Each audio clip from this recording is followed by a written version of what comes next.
These live learning classes. The topic that I have for today is income of other persons included in assessee's total income. Before I actually start with this particular income, I have a few rules that we can talk about. One, I'd be more than happy to, take the questions as and when we go forward. But before that, before, coming up with the rules, I thought I'll briefly introduce myself because it's the first session that we guys are having together. So I am Kriti. I am a chartered accountant and a company secretary. I've also done LLM in international tax law from King's College London. So for me, I've been practicing tax since about 11 years now. So it's been more than a decade that I've been only doing, tax law.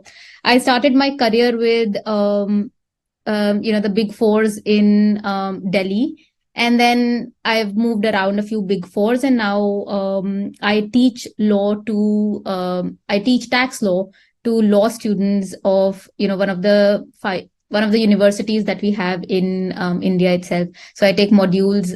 I teach LLM and LLB students direct tax and international tax and transfer pricing. I'm quite excited about this topic, also about tax law in general. So I've written a few articles and books around this. Around tax law, and I'd be more than happy to share, more about it going forward.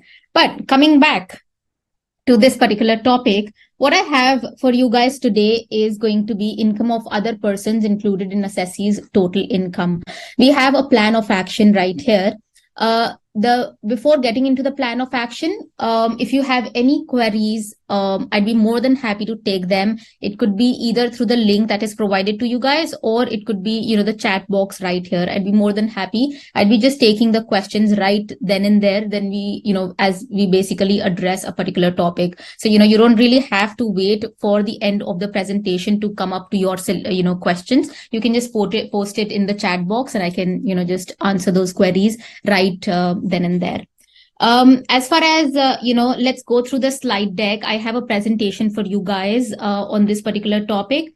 Apart from the presentation, we shall also be relying on, the tax law itself, the Income Tax Act of 1961. So I can just, move my screen, shift the screen to the Income Tax Act if need be, and then we can go through that. Otherwise, the slides, as I've prepared them, are very, very wholesome. I've tried to introduce, put in examples, put in, the law itself in the slides. So you don't really have to refer to something else. You can just, use this particular slide deck to understand the concept in all. Apart from that, I've been told we take a break at 7:30. So close to 7:30, when I'm finishing a particular topic, and before starting up with another topic, I'm going to take a break. This shall be 10 minutes. We will be very, very precise in terms of our timings. So just come back quickly in 10 minutes itself. Let's get started. Okay, I hope I was audible all this while. Sir, was I audible?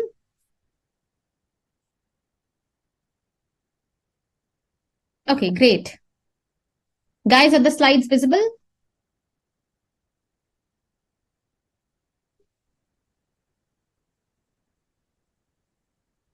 Okay, can someone confirm if the slides are visible? They're moving, and then we can go ahead.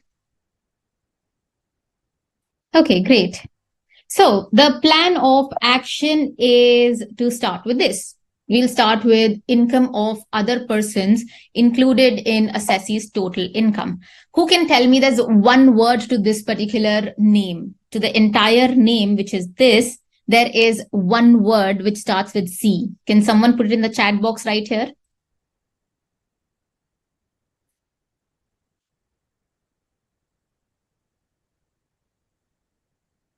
Okay, what is that one word for the entire word income of other persons included in assessee's total income? What is that one word for this?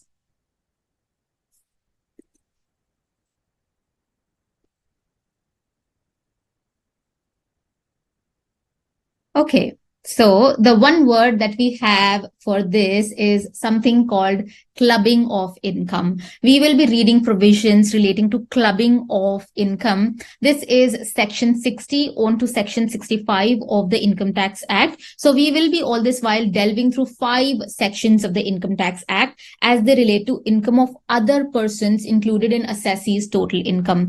I'll start with an introduction to what really was the need to introduce clubbing of income. Why did the Income Tax Act include, why did the Government of India include provisions around clubbing of income to the Income Tax Act itself? So I'll give you a brief introduction and what was the need to get into this. Then I've divided the entire chapter on clubbing of income. I've divided it into 2 parts, which is the first one is income of other person included in assessee's total income, and then income of other persons included in an individual's total income. So we'll talk about what is the difference between these 2 categorizations. I'm going to talk about that as we go to slide 6, where I talk about this categorization. And then finally, what I've done is put in a lot of examples and put in a lot of numericals.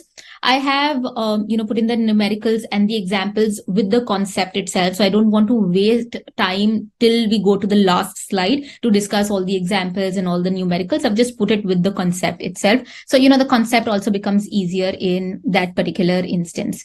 Yes, now I get all the answers. Yes, the answers were correct. That one word is basically called clubbing of income. So that is what we will be reading about. We'll start with the first one, which is what was the need to introduce clubbing of income provisions? I mean, why do we have clubbing of income, kind of provisions? Anyone who can give me an insight to that? You can write it in very short.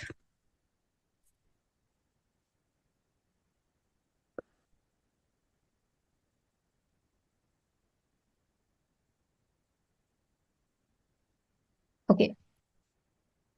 And then I can explain it in, the slides going forward. Okay, what was the need to have clubbing of income provisions?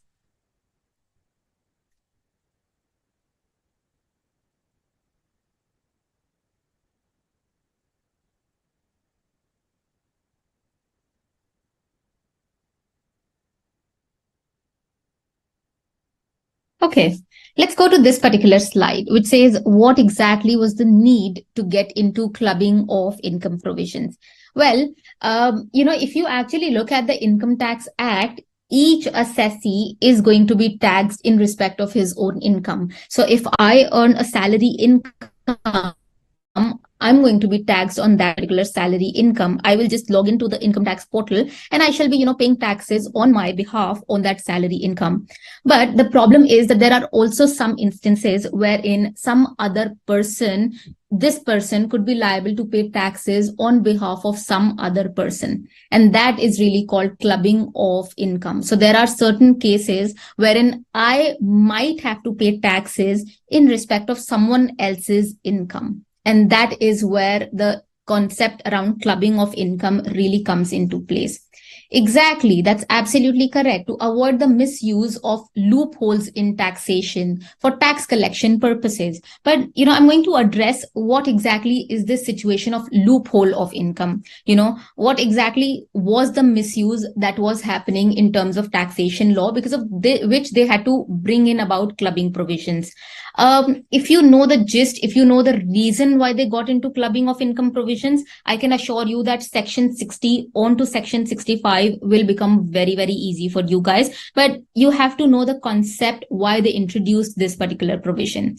So let's take an example. And before I take an example, I'm going to just share it with you guys that I will be distributing and circulating this slide deck with you guys. I'll be sharing it with you. And I will also be mindful in terms of sharing the PPT version of this particular slide. I'm saying the PPT version, the Microsoft presentation version, and not the PDF version. That is because the PPT version will also have some notes written out here. And these notes can help you revise and, just go through a little extra explaining what is written on the slide. So it'll be very, very useful going forward. And hence I'll be circulating and, sharing the Microsoft presentation version of this entire slide deck. So coming back to the concept, let's take an example. Let's take an example of an individual who is earning a very, very high amount of salary. When I say a very, very high amount of salary, it basically means that this particular individual is in the 30% tax bracket. 30% is generally, I meant he is in the highest tax bracket in terms of paying taxes. Now, this particular individual, apart from salary income, also has a house property on rent, and they are also earning rental income. So that basically means that on the rental income, they will also have to pay a very high amount of tax. They will be covered within the highest tax slab rate in terms of the rental income. This is where this person comes up with a particular plan in action. And this individual comes up with a plan of action which says that why not I transfer the rental income to my wife or to my spouse in this particular instance. It could be to any relative basically. The definition of relative is given in section 2 subsection 41 of the Income Tax Act. So you can go through that. But this person realizes that why not I transfer the rental income in favor of, my wife. Now this could be any instant. They could transfer the asset itself, or they could come up with an agreement with the wife wherein the agreement says that, the wife will receive the rental income. Can you tell me the benefit of doing that? So the benefit of transferring the rental income to the wife and not, rental income being accrued to the individual itself, why would they do that?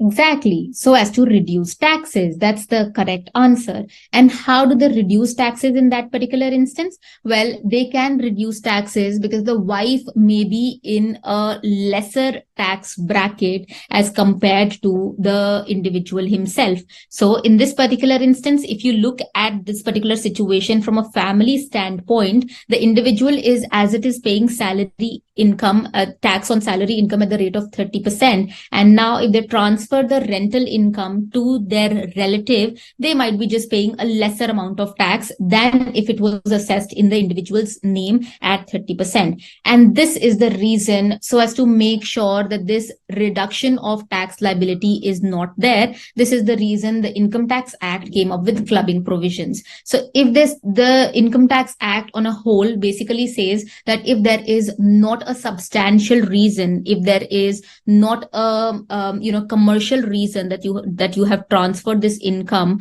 to your relative's name, then we will club this income onto the individual's name itself. So in this particular instance, the Income Tax Act came up with sections under the Income Tax Act which says that the income of the wife will be clubbed with the income of the individual, and the individual will have to pay a tax of 30% on that particular rental income also.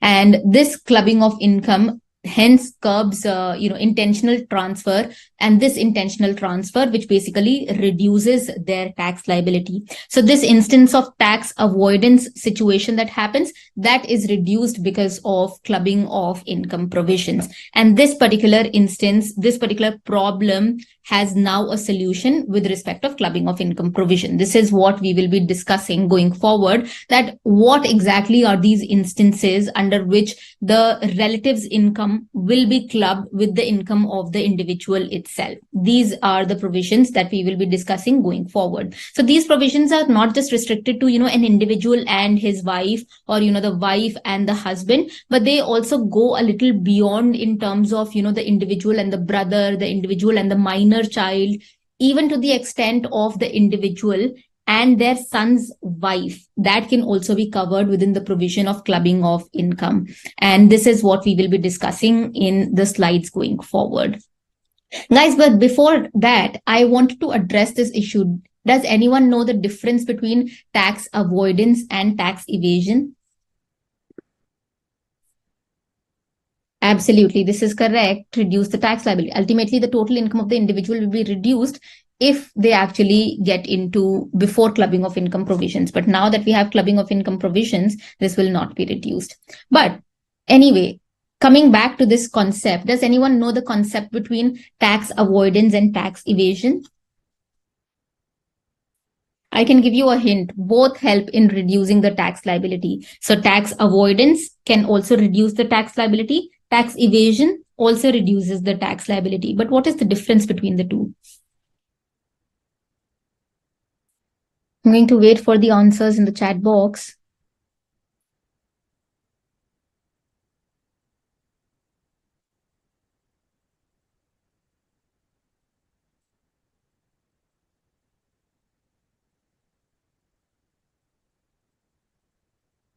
Avoidance is legal. How about evasion? Do you think evasion is legal?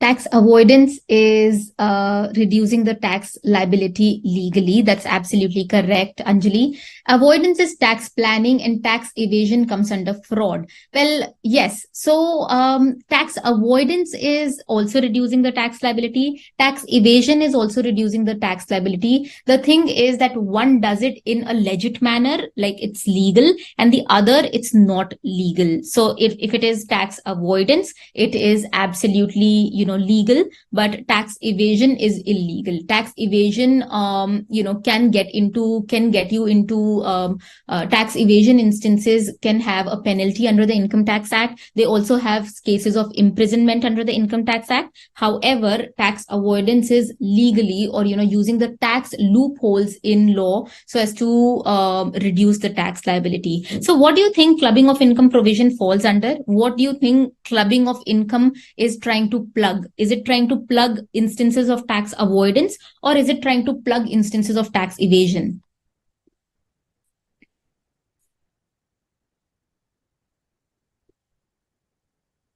Clubbing of income, what is it? These particular provisions that have been introduced under the Income Tax Act, what are they trying to plug? Are they plugging tax avoidance, or are they plugging tax evasion?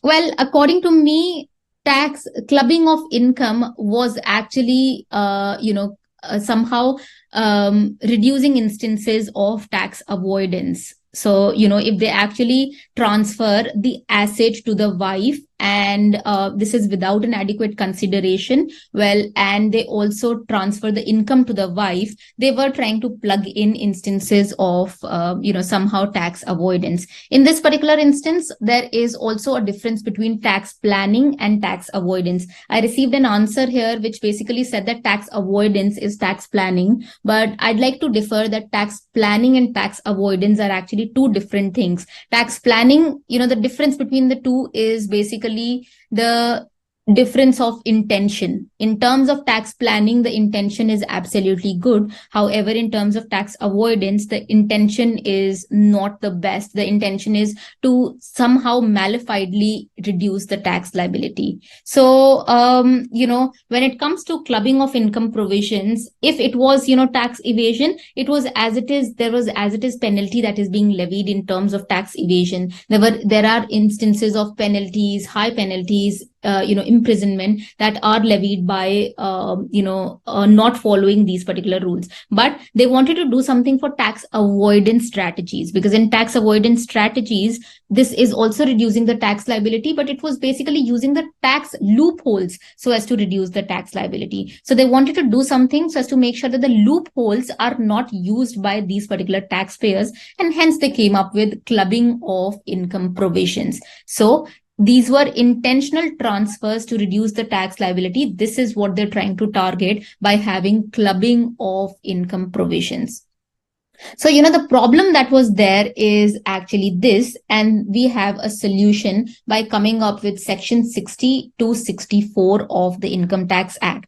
Earlier, the taxpayers were trying to reduce their tax liability by transferring their assets in favor of the family members, or by arranging the source of income in some way or the other. I'm going to talk about how were they arranging the source of income, how were they transferring the assets in the wife's name, or the family member's name, or in favor of the minor child, etc. How were they trying to do that? But I'm going to talk about those particular instances. But these instances were quite prevalent, and this is how the tax liability was being reduced. As an example, there are so many instances where we have a minor child and the parents transfer their income to the income of the minor child. Have you seen instances where there are FDs or fixed deposits in the name of the minor child, and the minor child is actually earning interest on those particular fixed deposit? Maybe that is a way of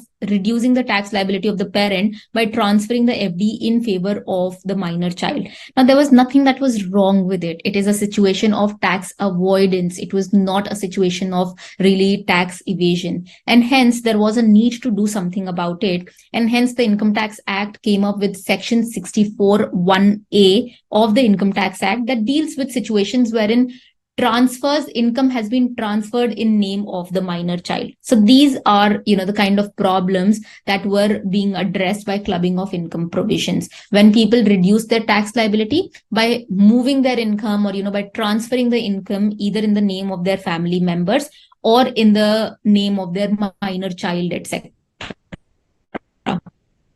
So they are making benefit auction of tax liability. These were the problems that were to be addressed. And finally, these practices of tax avoidance are actually addressed by sections 60 to 64 of the Income Tax Act. 60 to 64 is what we'll read in detail, and then there is section 65 also that I will be taking through. So this is what we will be talking about. So now, going forward, the individual is not just liable to tax on their own income, but one individual could be liable to tax on the income of the other individual, his family member or her family member, also under certain circumstances. So going forward, we will be reading through those particular situations. Is the concept clear? Because if you know the concept, I'm very sure you will be able to grasp the sections also. But these were the situations that they were trying to address using these clubbing of income provisions. So if you can just address if you can just write a yes in the chat box, I'll just go forward. Is the concept clear? Or if there are any questions, I'm just happy to take them.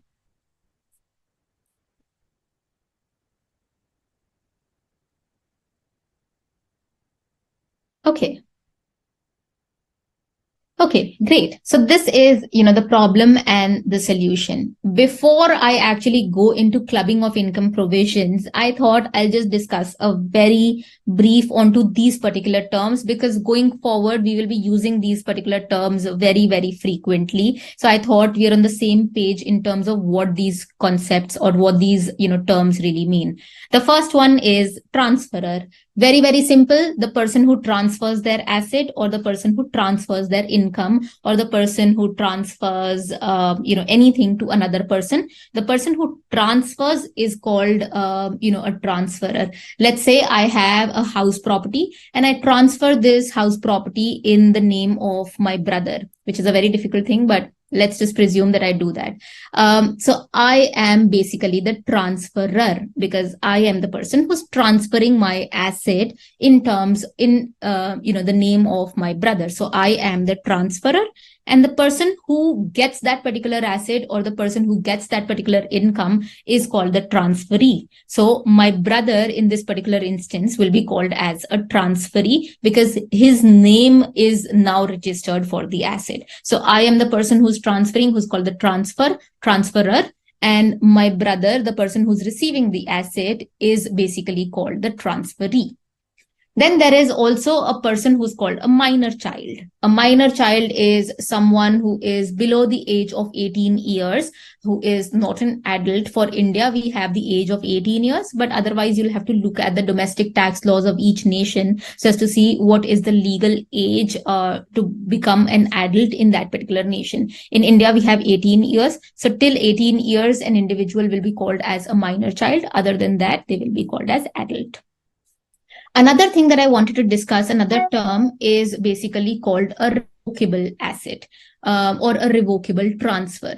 Now, revocable basically means that, if I transfer something in someone else's favor, I can always revoke it. As in, I can legally say that at any point in time, I can take back that particular asset. So if I decide to transfer an asset to my brother, I can put a clause out there in my agreement that, at the happening of a certain event, I can take back that particular asset from you and you will not say a single thing. That is basically revocable. So if I have an agreement that basically says that I have the right to reacquire that asset from you or take that asset back from you legally, that right is called a revocable right. I have a few examples. Revocable is defined in Section 63 of the Income Tax Act. I have a few examples. I have a technical legal definition of what is revocable.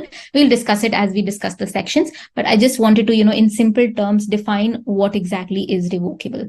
So these are the terms that we will be using going forward very, very frequently. Okay, now going forward, let's start with the clubbing of income provisions. Now, when it comes to clubbing of income provisions under the Income Tax Act, I have divided the sections into two parts. The first one is income of other person included in an assessee's total income. When I say assessee, the term assessee is very, very widely defined. Can you so this is basically going to be section 60 on to section 63. So we'll read section 60, we'll read section 61, 62, and then there is section 63 that we will be reading about. And they talk about when someone else's income is included in an assessee's total income. And then there is section 64, and there are so many parts, subsections to 64 that we will be reading about, which talk about income of another person which is included in an individual's total income. So this is specific to an assessee, and this is specific to an individual only. Can anyone tell me the difference between assessee and individual for the purposes of Income Tax Act? What is the difference between assessee and individual? Which is a wider term? Assessee or individual?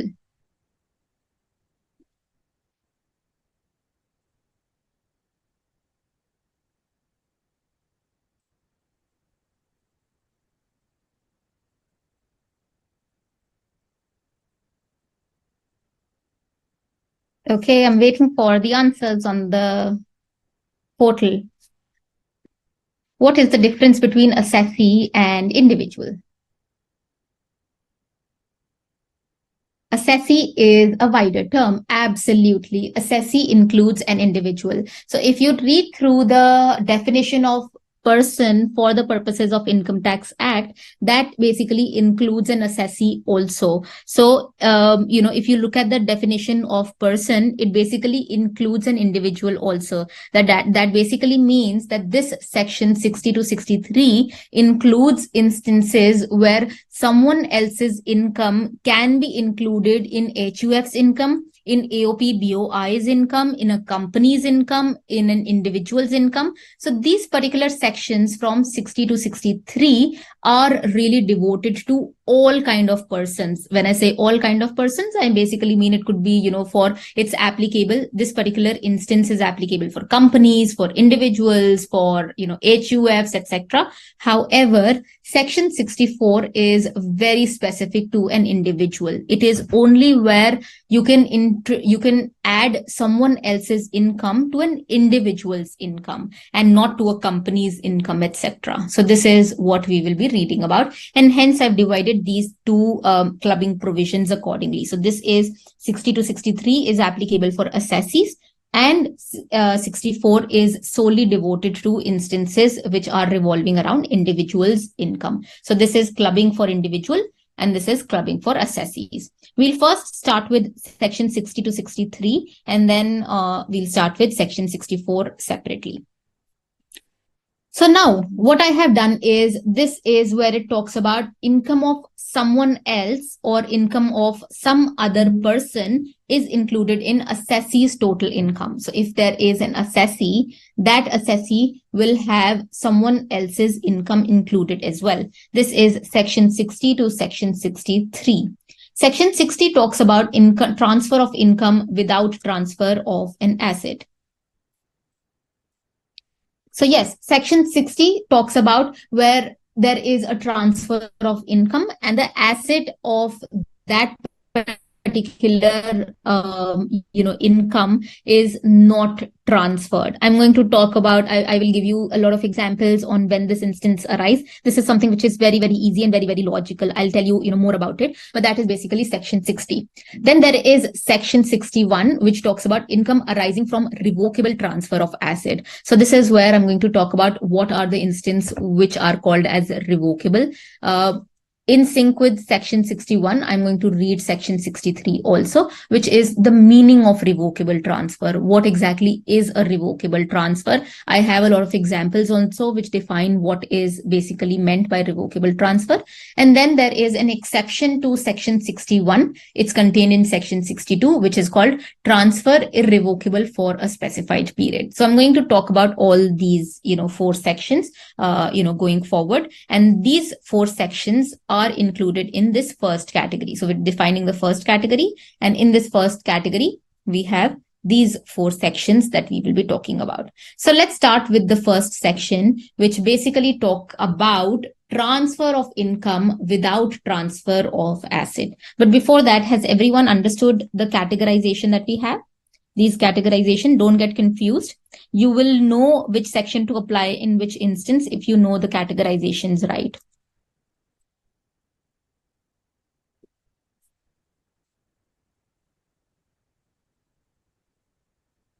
Okay, I hope it's clear.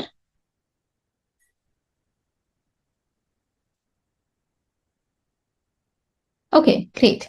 Let's go ahead with the first section, which is section 60 of the Income Tax Act, which says when exactly is income clubbed? Well, this is where income, where there is transfer of income without transfer of asset. This is something which is very, very logical. So if there is a person and this person is actually transferring the income from an asset without transferring the asset itself, well, then the income will be included in the total income of the transferor. Let's take an example. How can an asset earn an income? Well, a house property can earn a rental income. So let's take an example of someone called Mr. A. Mr. A has a house property in Delhi itself. Now, what Mr. A does is they are also earning a rental income of 20,000 rupees because they have given this house property on rent to some tenants. So now this particular house property belongs to Mr. A. So ideally, the tenants should actually pay 20,000 rupees to Mr. A itself because this is their house property.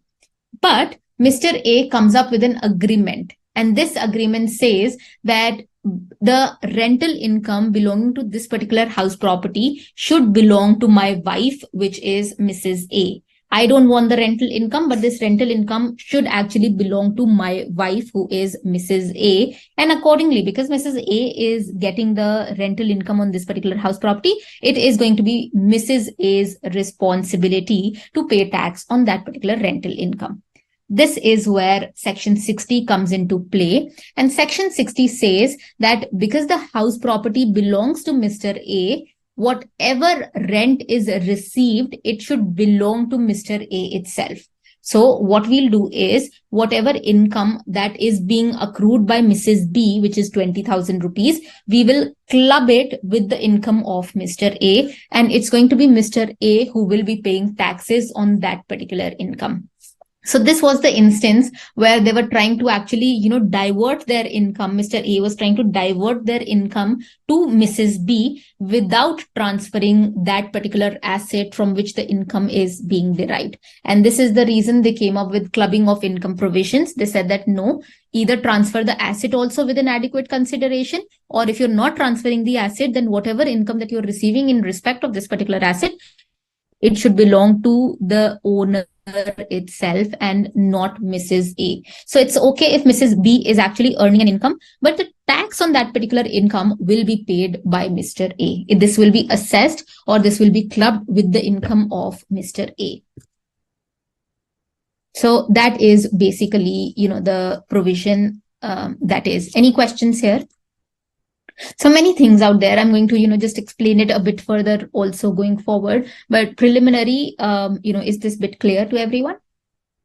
So if there is an asset that is being transferred, then it's fine. But if the asset is not transferred, then it's going to be clubbed with the income of Mr. A itself. So there are two aspects to it. One, who is earning the income. That's fine if Mrs. B is earning the income. But who is going to pay tax on that particular income? Well, the tax will be paid by Mr. A. So clubbing of income provisions will apply. And when we calculate the income for Mr. A for tax purposes, what we'll do is we'll add any other income that Mr. A is earning plus 20,000 rupees. And then Mr. A will pay tax on that particular 20,000 rupees. That is because they transferred the income without transferring the asset itself.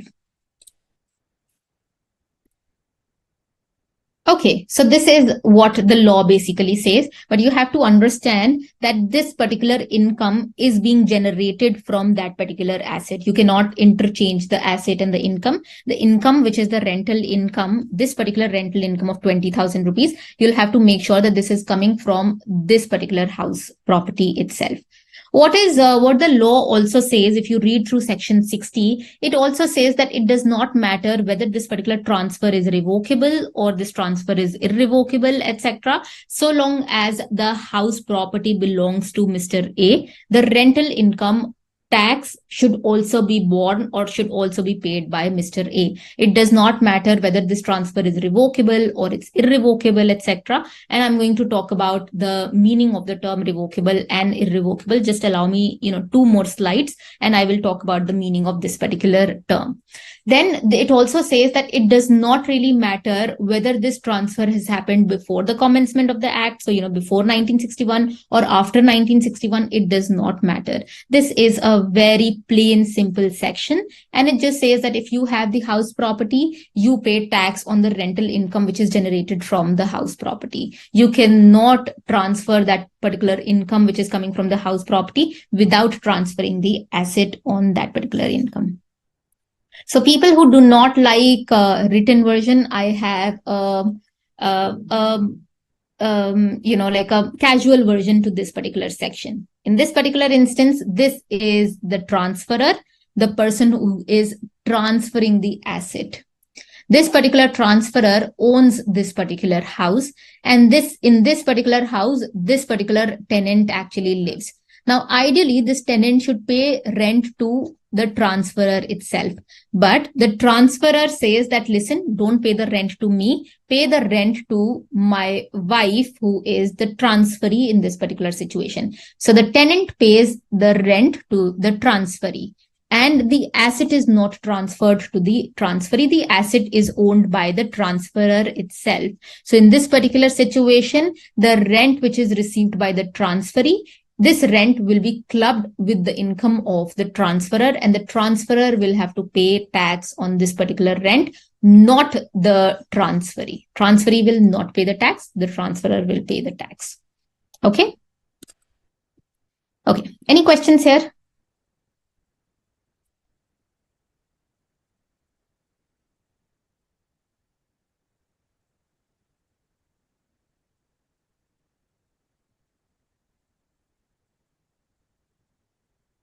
Okay, let's go to the next one, which is again the same concept. What I have done is provided, sort of a line diagram in respect to the same concept. So the concept says that, this is the transferor. They own this particular asset, but they transfer the income which is coming from this particular asset to another person. Now, it does not matter whether this transfer is revocable or it is irrevocable. In any situation, they transferred the income from this particular particular asset, which is called a rental income. They have transferred it in respect through a duly registered document to another person. Now, the taxability is going to be such that this income of rent will be included in the income of the transferor itself, who is this person. So this person will be paying taxes in respect of this rental income, and that is section 60.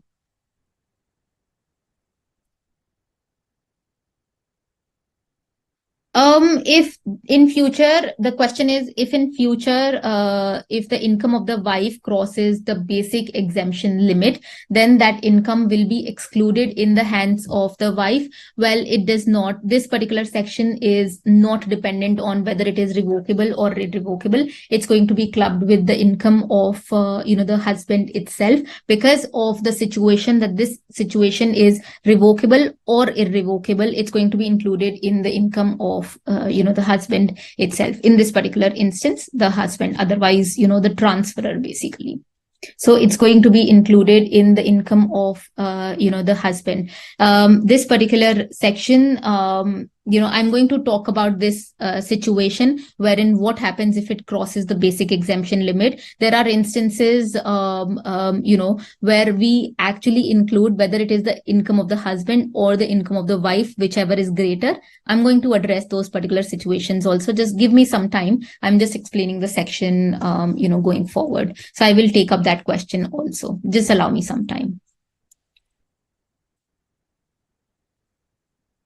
But this particular section is, the best part about this section is whether it is revocable or it is revocable, whether it is subject to some condition or it is not subject to some condition. This section is very, very plain simple. It is always going to be clubbed with the income of the person who owns that particular asset. It does not matter anything else. The person who owns that particular asset will actually get that particular income. This section is very, very plain simple. It does not talk about basic exemption limit, this exemption limit, that exemption limit. It just says, look at the person who owns that particular asset and club it with that particular person. That's about it, because that person is the rightful owner of that particular asset. So if you're transferring the income without transferring the asset, the income will belong, for tax purposes, the income will belong to the transferor itself. So that is what this particular section says. Now, the point is, all this while we were discussing what is revocable, if it is revocable, if it is not revocable, etc. Well, that is where section 63 comes into play. And section 63 defines the meaning of the term revocable. Now, the point is that this particular section starts with the fact that for the purposes of section 60, for the purposes of section 61, for the purposes of section 62, this is going to be the meaning of the term revocable. I thought I'll introduce section 63 early, because before starting with section 61 and section 62, I want you guys to understand the meaning of the term revocable. So I don't want to wait till section 61 and 62. I thought I'm going to just talk about the meaning of the term revocable right here itself. So I'm introducing this section a little early. So the point is, what exactly is the meaning of the term revocable? Because this will be for the purposes of 61, 60, and 62 itself. So what is the meaning of the term revocable? Well, section 63 says that any transfer will be revocable if it contains any provision for the retransfer, directly or indirectly, of the whole or any part of the income or assets of the transferor to the transferor, or it gives in any way the right to the transferor a right to reassume power over the whole or any part of the income or the asset. So revocable basically means that, listen, just see, if there is an agreement in place or if there is a law in place that basically says that, you can officially say that that particular transfer does not exist and I want the power, you should retransfer the asset to me, or I'm going to reassume the power on that particular asset, that will be called as revocable. So for the purposes of our example, if, I transfer something to my brother and that particular agreement says that at any point in time, I have the authority to take that back, to take that asset from you, or I have the power to actually reassume control or management on that particular asset. That is basically called a revocable asset or a revocable transfer. That basically means that, I can take back power on that particular asset, or I can just transfer it back to me, that particular asset, in any point in time. That is called a revocable transfer. Now, the law is worded in a manner that it says that it's not as if the agreement should say that the entire income from that particular asset should come back to me. So if I have an agreement with my brother which says that, listen, I can take the income, whatever income that you're generating from this asset, I have the power to take that particular income back from you. Well, the law is worded in a manner, it says that it could be 100% of the income that you take back, or even if you say in the agreement that I am taking back only 40% of the income, that will also be considered as a revocable transfer. So it does not matter whether it is, part of the income or part of the asset, or if it is the whole income or whole asset, anything. Even if it is 10% of that particular asset, still it's going to be considered as a revocable transfer. So that is what is the meaning of the term revocable. I'm going to give you more examples, in slide 12 and 13. But preliminary, did you understand, the meaning of the term revocable? Just if you can, put a yes out there, that'll be helpful to me.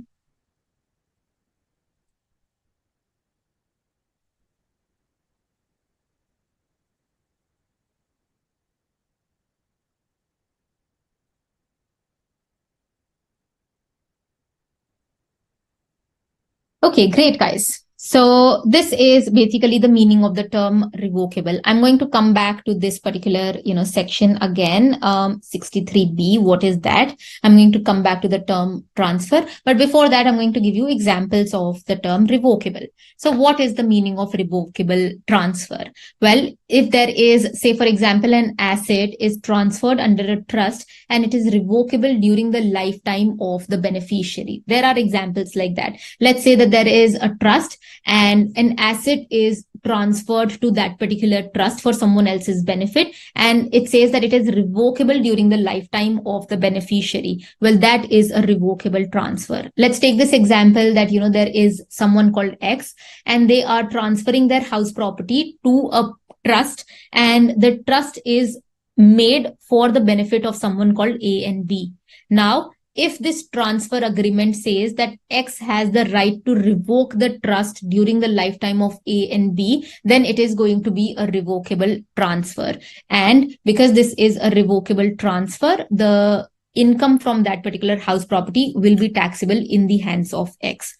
This particular part, its income will be taxable in the hands of X. I'm going to come back on this particular point when we discuss section 61. But right now, if it is an agreement wherein X says that, I am transferring a house property to, a particular trust, and this trust is for the benefit of A and B. And if this agreement says that I have the right to revoke the trust during the lifetime of A and B, then it is called a revocable transfer.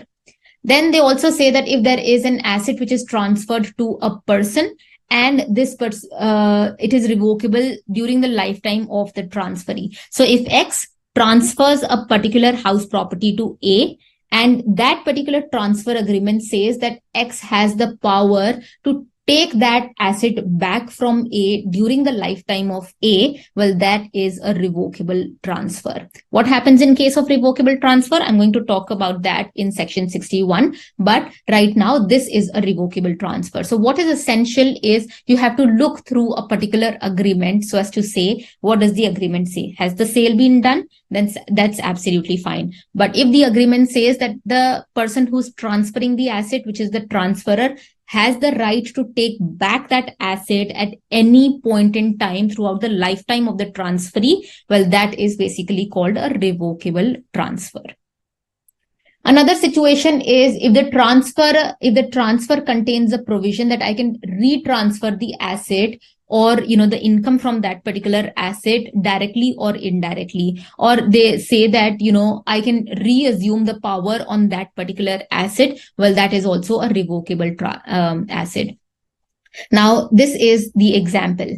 X transfers an asset, and under the terms of the transfer, the terms of the transfer basically say that he has the right to use the assets for their personal benefits of his family members whenever he wants. So if this kind of term is used in a particular agreement, well, that is a revocable transfer. So that basically means that you're not selling that asset outright. You are putting a term and condition out there. Now, if the term and condition says, if that particular term and condition in the transfer say that I can retransfer the asset or I can reassume the power on that particular asset, well, then this particular transfer will be called as a revocable transfer for the purposes of Income Tax Act. Now, as far as Section 60 is worded, 60 says that it does not matter whether the transfer is revocable or irrevocable. The moment you transfer, the income from an asset and you do not transfer the asset itself, then it's going to be clubbed in the hands of the transferor itself. So Section 60 is irrespective whether it is revocable or irrevocable, it's going to operate. But this is the meaning of the term revocable. Any questions here on the meaning of the term revocable?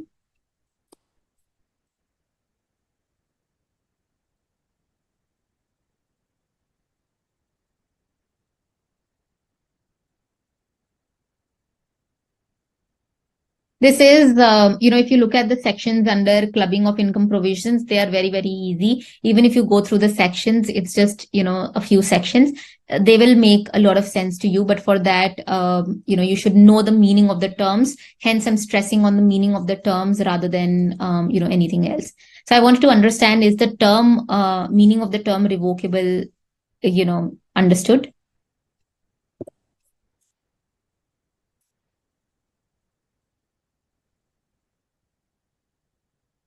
Okay.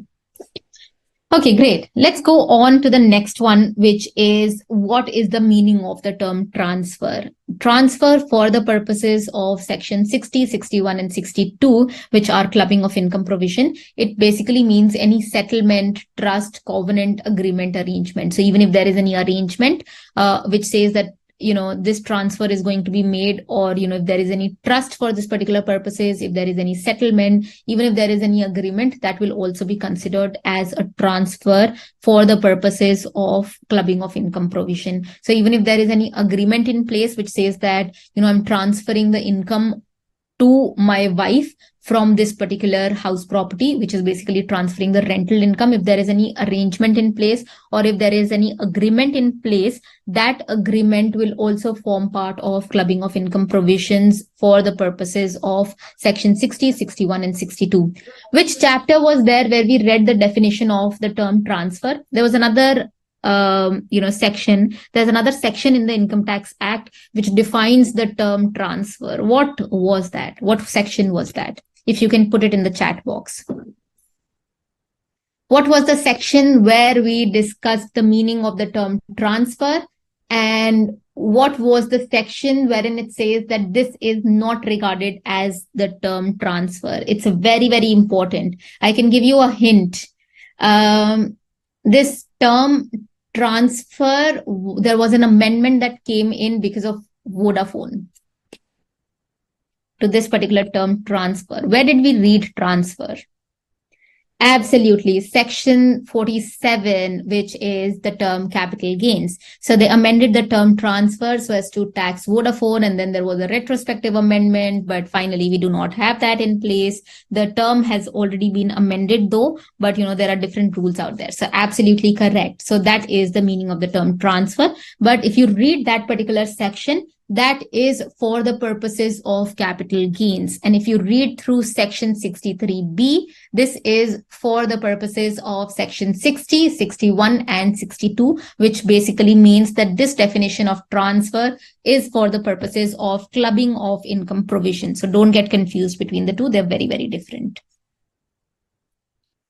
The next section that we move to, so this was Section 60. 60 basically means, I'm reiterating, 60 basically means that, when you transfer the income from the asset, but then you do not transfer the asset itself, that is where the income, which is coming from the asset, which is basically called rental income, it will be clubbed in the income of the transferor itself. Now, the next section is section 61, which is income arising from revocable transfer of asset. Now, if there is a person and this person is transferring their asset to another person, but this transfer is a revocable transfer. That means this person is transferring the asset, but then this person is also saying in the agreement that, listen, I can take back this asset from you, or I can reassume the power on this particular asset. Well, in that particular instance, that income from that asset will be considered to be of the transferor.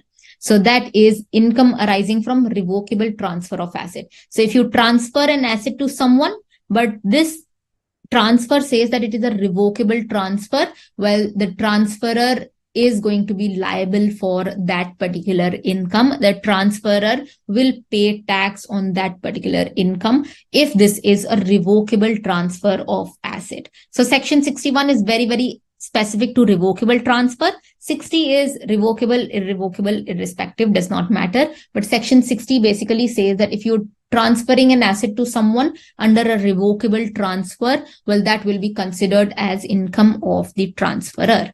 Let's take an example here. The example says that, let's say that there is someone called R. Now, this R is transferring his house property to a trust, and this trust is for the benefit of G till his, death. Now, if in this particular transfer, if R says that I am reserving a right to get back this particular house property or income from this particular house property during the lifetime of G, well, then this transfer is basically a revocable transfer, because R is putting a clause in the agreement which basically says that, listen, I can take back this asset, or the income from this particular asset through the lifetime of G, I can take it back anytime. That basically means that this is going to be a revocable transfer of asset. And just because they are transferring the house property to the trust should not be liable to this particular tax on this particular house property. The income from this particular house property should belong to R. Well, that is because this is a revocable transfer. If this was not a revocable transfer, then it would have been assessed in the hands of, the trust itself. But because R has put this clause in the agreement which says that, listen, during the lifetime, I can take back this asset anytime. Well, then, constructively, the asset still belongs to R. They've just transferred it to the trust for, paper purposes, maybe. The house property still belongs to R because they've put a very strong clause in the agreement that says that I am reserving the right that I can get back this house property anytime that I want. Well, then R should be liable to tax on this particular house property or the income which is arising from this particular house property. That is what section 61 basically says. So clubbing of income provision will arise in respect of this revocable transfer, and R will be liable to tax in respect of this particular transfer. This section is worded in a very wide manner. So this section says that even if only a part of the income of the transferred asset has been applied for the benefit of the transferor, but so long as this particular transfer is revocable, it's going to be R. So even if R says that, listen, I can get back 100% of the property, or even if R says that, listen, I can get back 10% of the house property, or 50% of the house property, even if they can get a little part of the house property, still R will be liable for the income of this particular house property. Still, the entire income which is coming from the house property, 100% of the income, R will be liable to that particular tax on that particular income. So that is income arising from revocable transfer of asset. Any questions here? That was section 61. So 61 is very, very specific to revocable transfer, and 60 is irrespective, revocable or irrevocable, it will basically operate. So any questions on section 61? I'm going to give you more examples on, section 61 going forward, but any questions till now?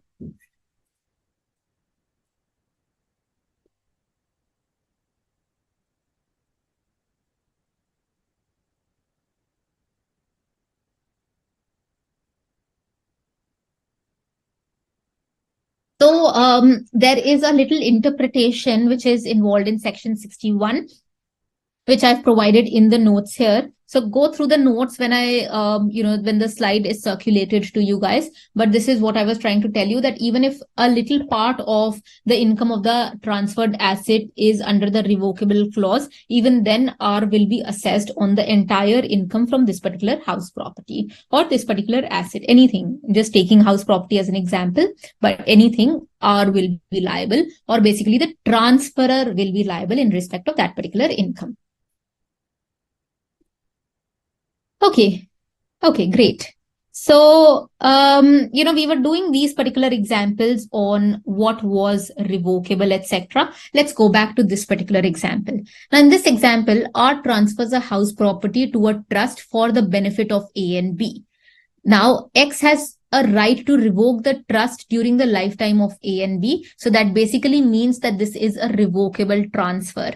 Now, the house property is transferred to the trust, but this house property is transferred under a revocable transfer. So now X should be liable to income which is coming from this particular house property. It should not be the trust. Well, which is the section that it is coming from? It's coming from section 61, which basically says that if you're giving something in respect of a revocable transfer, then it should belong to X, or it should belong to the transferor in this particular instance. And this is the reason the last line says that it is a revocable transfer, and hence income arising from the house property should be taxable in the hands of X itself and not in the hands of the trust, because it is a revocable transfer.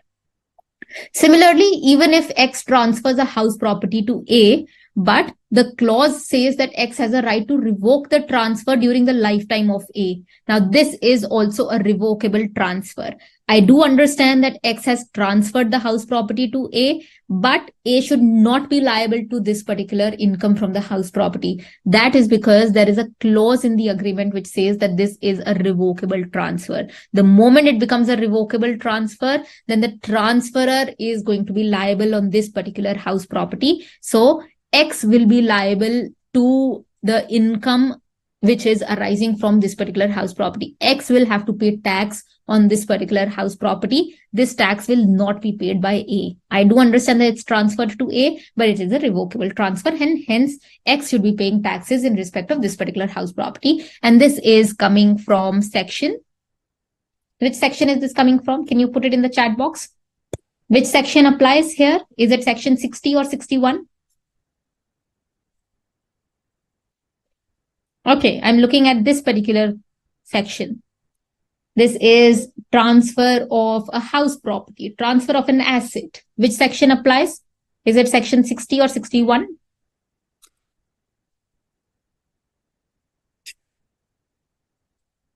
Okay, you can put it in the chat box. Is it section 60 or 61? Absolutely. This is going to be section 61. It is, it is, not 60. Well, that is because 60 is not very specific. 60 operates irrespective. In this particular situation, 60 operates when the house property or the asset is not transferred. I have gotten an answer which says section 60 also, but in 60, you have to realize that house property is not transferred or the asset is not transferred. It is only the income which is transferred. But in this particular example, the house property or the asset is also transferred, but it is a revocable transfer, and hence section 60 basically applies. Let's go to the second one, which is X transfers an asset. Under the terms of the transfer, he has a right to use the asset for the personal benefit of his family members whenever he wants. So till date, he has not exercised this particular right, but it is going to be a revocable transfer, and any income which is arising from this particular asset would be taxable in the hands of X. Can someone explain? It says till date, it has not been exercised. So X has not exercised this right. X has only put this right in terms of the agreement, but they have not exercised this particular right. Do you think this makes a difference? Yes or no? Please put it in the chat box. Do you think it makes a difference that X has not exercised this particular right, but they have only put this in their agreement? Do you think this makes a difference? Put a yes or a no. Do you think it makes a difference that they have put it in the chat, put it in the agreement, or they have not exercised this right? Absolutely. It does not make a difference whether they have used this particular right or they have exercised this right or not. It does not really matter. What matters is whether they have put a clause in this particular agreement or not. And in this instance, they have put a clause in their agreement. That means that this is a revocable transfer, and hence clubbing provisions will arise and they will be liable to tax on this particular situation. I've seen, questions. These are all examples that I have, picked up from questions which were asked in previous papers. So, I've just turned them around into examples. So there could be instance where you could be expect to answer whether clubbing provisions will apply or not. And this particular statement was introduced. This was introduced to confuse, everyone in respect of application of this particular section, which is section 61. So in this particular situation, clubbing provisions will apply irrespective of the fact whether they have exercised this right or not. So yes, this is what is meant by section 61. Now, the next thing is section 62, which basically says that transfer is considered to be irrevocable for a specified period. So this basically situation, section 62 talks about some exceptions. It basically says that section 61, which is revocable transfer, and clubbing provisions will apply because of revocable transfer. This particular section will not apply in a few instances. Well, when will this not apply? Well, if there is a transfer by way of a trust which is not revocable during the lifetime of a beneficiary, or any other transfer which is not revocable during the lifetime of the transferee. So if an agreement basically says that something is irrevocable or something will not be revoked, well, then section 61 will not apply. So that basically means that clubbing provisions will not be attracted in this particular instances. However, this section says an important thing. It says that if the income from the transferred asset is not includable in the total income of the transferor, provided the transferor derives no direct or indirect benefit from such income. But the point is that if it is an irrevocable transfer, or if this is a not revocable transfer, but the transferor is deriving some special benefit or some indirect benefit from that particular income, well, then it can be actually included, and clubbing provisions will apply. So even in cases of irrevocable transfer, clubbing provisions can apply if there is a direct benefit which the transferor is deriving. But for that particular instance, this is just more like interpretation issues. For that particular instance, you'll have to look at the terms and conditions of, that particular, transfer, and so as to say whether this particular section will apply or not apply. As and when section 60 and 61 is very, very direct, section 62 just talks about some instances wherein it can also apply. So it's more like substance over form kind of a, situation. So as and when the power to revoke the transfer arises, this particular instance will be clubbing of income provisions will apply. So if you read section 61, in sync with section 62, you'll realize that it all boils down to the fact that whether the transfer is revocable or the transfer is irrevocable. If you feel that, the transfer is basically, revocable, then it's going to be included in the income of the transferor. And if it is not revocable, then it's absolutely fine. So what I'm going to do is give you an example on the application of section 62. Let's take an example. This is applicable to section 62, and I've just stretched the example that we discussed before. So let's take this example that R transfers his house property to a trust for the benefit of G till his death. So what R has done is R has transferred their house property to a trust, and this trust is for the benefit of G. Now, in this particular instance, there is absolutely no clause in the agreement which says that, R can take the right back or R can, reassume power, etc. So that basically means that this is an irrevocable transfer till the death of G. So till the death of G, income from this particular house property will be transferred or will be included or will be taxable in the hands of the trust. Why do you think that? Why? Why do you think that this will be taxable in the hands of the trust? Okay, I need an answer in the chat box. Why do you think that this will be income of the trust and not income of R for tax purposes? Just one word answer. Because this is a dash transfer. What is that dash? Fill in the blanks. Why will income be taxable for the trust and not for R in this instance?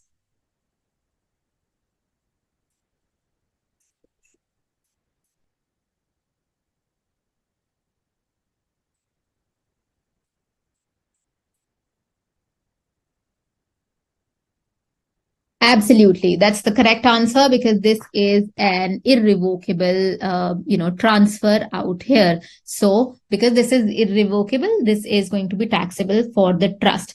But the point is that what happens on the death of G? The income from this particular house property will be included in the total income of R as because on that particular date, on the death of G, the transfer will be considered as a revocable transfer. So if you look through section 62, it says that it is not revocable. If you transfer something to a trust, till the lifetime of the beneficiary. So till the lifetime of G, it will not be considered as revocable. This will be irrevocable. But after the lifetime of G, which is after the lifetime of the beneficiary, it will be considered as revocable. This is coming from section 62. So till the lifetime of the transferee, this is not just applicable to trust situations, but even in any other transfer, even if you transfer a house property to someone else, till the lifetime of the transferee, it will not be considered as revocable. It will be considered as irrevocable because the clause in the agreement says such. But after the lifetime, it will be considered as revocable. And if this is a revocable transfer, then it is going to be taxable or clubbed in the hands of the transferor. So that basically means that till the lifetime of G, it was an irrevocable transfer. It's going to be included in the income of the trust. But the moment, unfortunately, G dies, then clubbing provisions will be activated and this will be included in the total income of R or the transferor itself because now it becomes a revocable transfer. So what I'm trying to do is you have to read section 62 in sync with section 61. Understand, is it a revocable transfer? Yes, it's going to be considered, clubbing provisions will apply. But till the time that it is irrevocable, till the time that it is during the lifetime of G, it's going to be irrevocable. It's going to be transferred as, income for the trust. But the moment G dies, that means the transfer is becoming a revocable now and it's going to be taxable for the transferor itself. So did you understand section 62? Should I explain it again? Yes, I got all the answers correct. This is a revocable transfer. The fill in the blanks was correct. I'm just getting, because I think the internet is delayed. I'm getting the responses a little late. Sorry for that. But are you able to understand what I'm saying? How will this be a revocable transfer now? And so R will be liable. But before that, it was an irrevocable transfer. And so the trust was liable to pay taxes. So I think what you need to do exactly is to see if it is revocable, then it is going to be taxable for the transferor. If it is irrevocable, it's going to be taxable for the transferee itself. And what is essential is you have to know the concept. Why? Because it was revocable, it was taxable for the transferor. And now it is irrevocable, it's going to be taxable for the transferee itself. Is the concept clear? If you have any questions, please put it in the chat box. Okay. Thank you so much, ma'am. Okay. Now, the next thing that we'll discuss is section 64. So what we have actually done till now is this particular table. I'm going to just taking you back to the table. We completed section 60, 61, 62, and 63. 60 was, just a little revision. Section 60 was where we discussed that, someone was transferring the income from the asset and they were not transferring the asset. That was section 60. Then we discussed section 61, which was revocable transfer.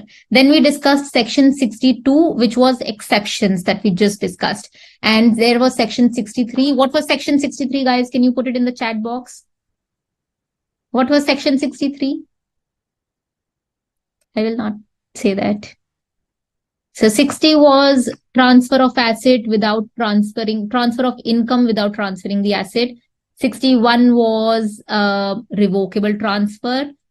Clubbing provisions will apply. Section 62 was exceptions that we just discussed. What was section 63? We discussed it in between. Absolutely. The meaning of revocable transfer. That was section 63. So we've discussed all this.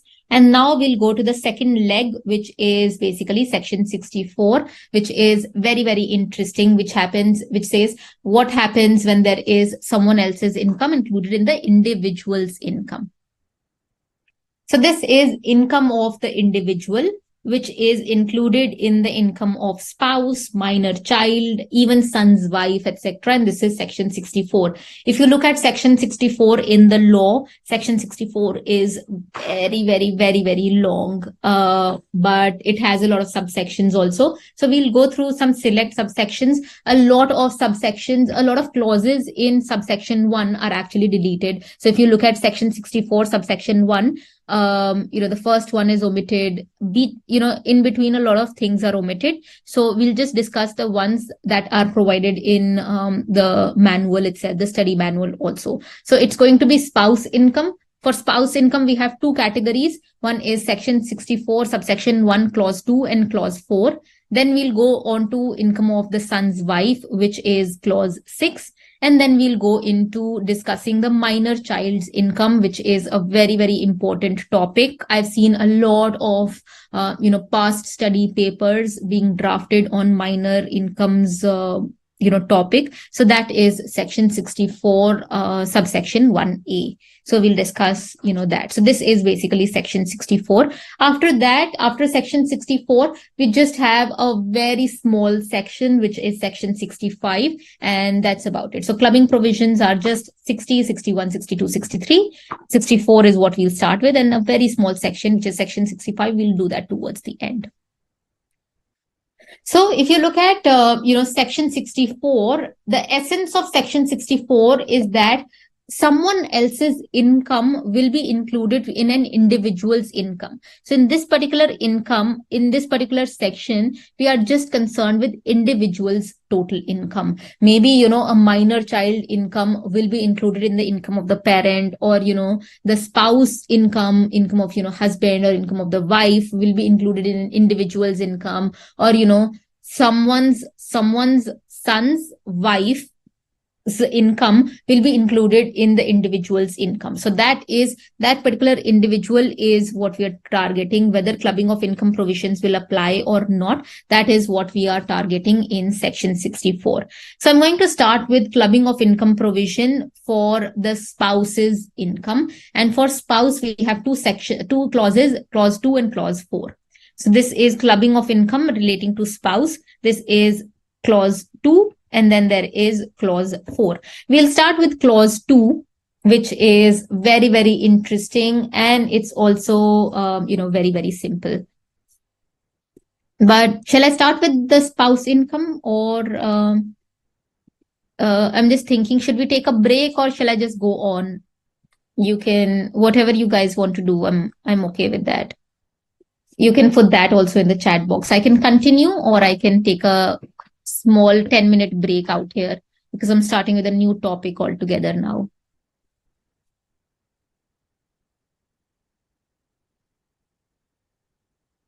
Please, if you can put it in the chat box. Okay, great. I can go on. So we'll start with section 64. What we can do is, after this, I've been told to take a break actually at 7:30. So what we can do is delay the break a little bit. And after this particular section, which is section 64, subsection 1, clause 2, I can take a very, very small, break. So this is section 64, subsection 1, clause 2, which basically says that income by way of remuneration from a concern in which the individual has substantial interest. This sounds very, very, technical right now, but it's not very technical. It just says that, let's take this example of an individual, and this individual has his own company. Right now, I'm just saying has his own company. There's something called, substantial interest in a company or not.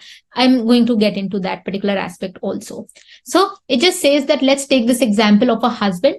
The husband has his own company. And now what they've done is they have also hired their own wife. This husband has asked his wife to work in that particular company, and this wife is actually drawing a salary from this particular company. Now, if section 64 subsection 1 clause 2 holds true, it basically says that you have to club the income of the wife to the income of the husband. So that is basically section 64(1)(2). And why are they saying that? They basically say that probably this is not, the wife, whatever they are earning by way of salary, commission, or, any other remuneration, it should actually be clubbed in the income of, the husband itself, because maybe this is, this income is not in sync with the industry standards. So let's reverse the situation. Let's take an example where the wife has a company, and the company of the wife is actually giving salary to the husband also. So then the salary of the husband will be included in the salary of, the wife itself. So that is basically clubbing of income provision. Right now, I have just explained the provision in a very, very, superficial manner, but I'm going to address this, going forward. Each term I'm going to address going forward. But right now, I just want to tell you that this is how the section really operates. But there is, an exception to this particular section. Before getting into the exception to this particular section, there is a very, very similar section that you might have done in PGBP also. There is income that is disallowed. Can you recall the section number? PGBP also, there was a similar section. Payment to related party. Can someone recall the section?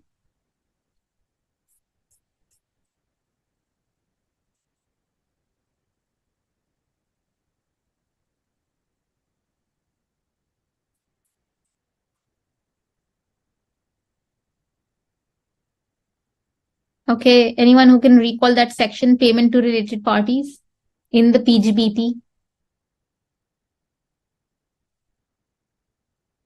Can you put the section? Absolutely. This is section 40A2B, wherein it says that if you are giving something to a related party, a payment, then this will be disallowed for tax purposes. This is section 40A2B.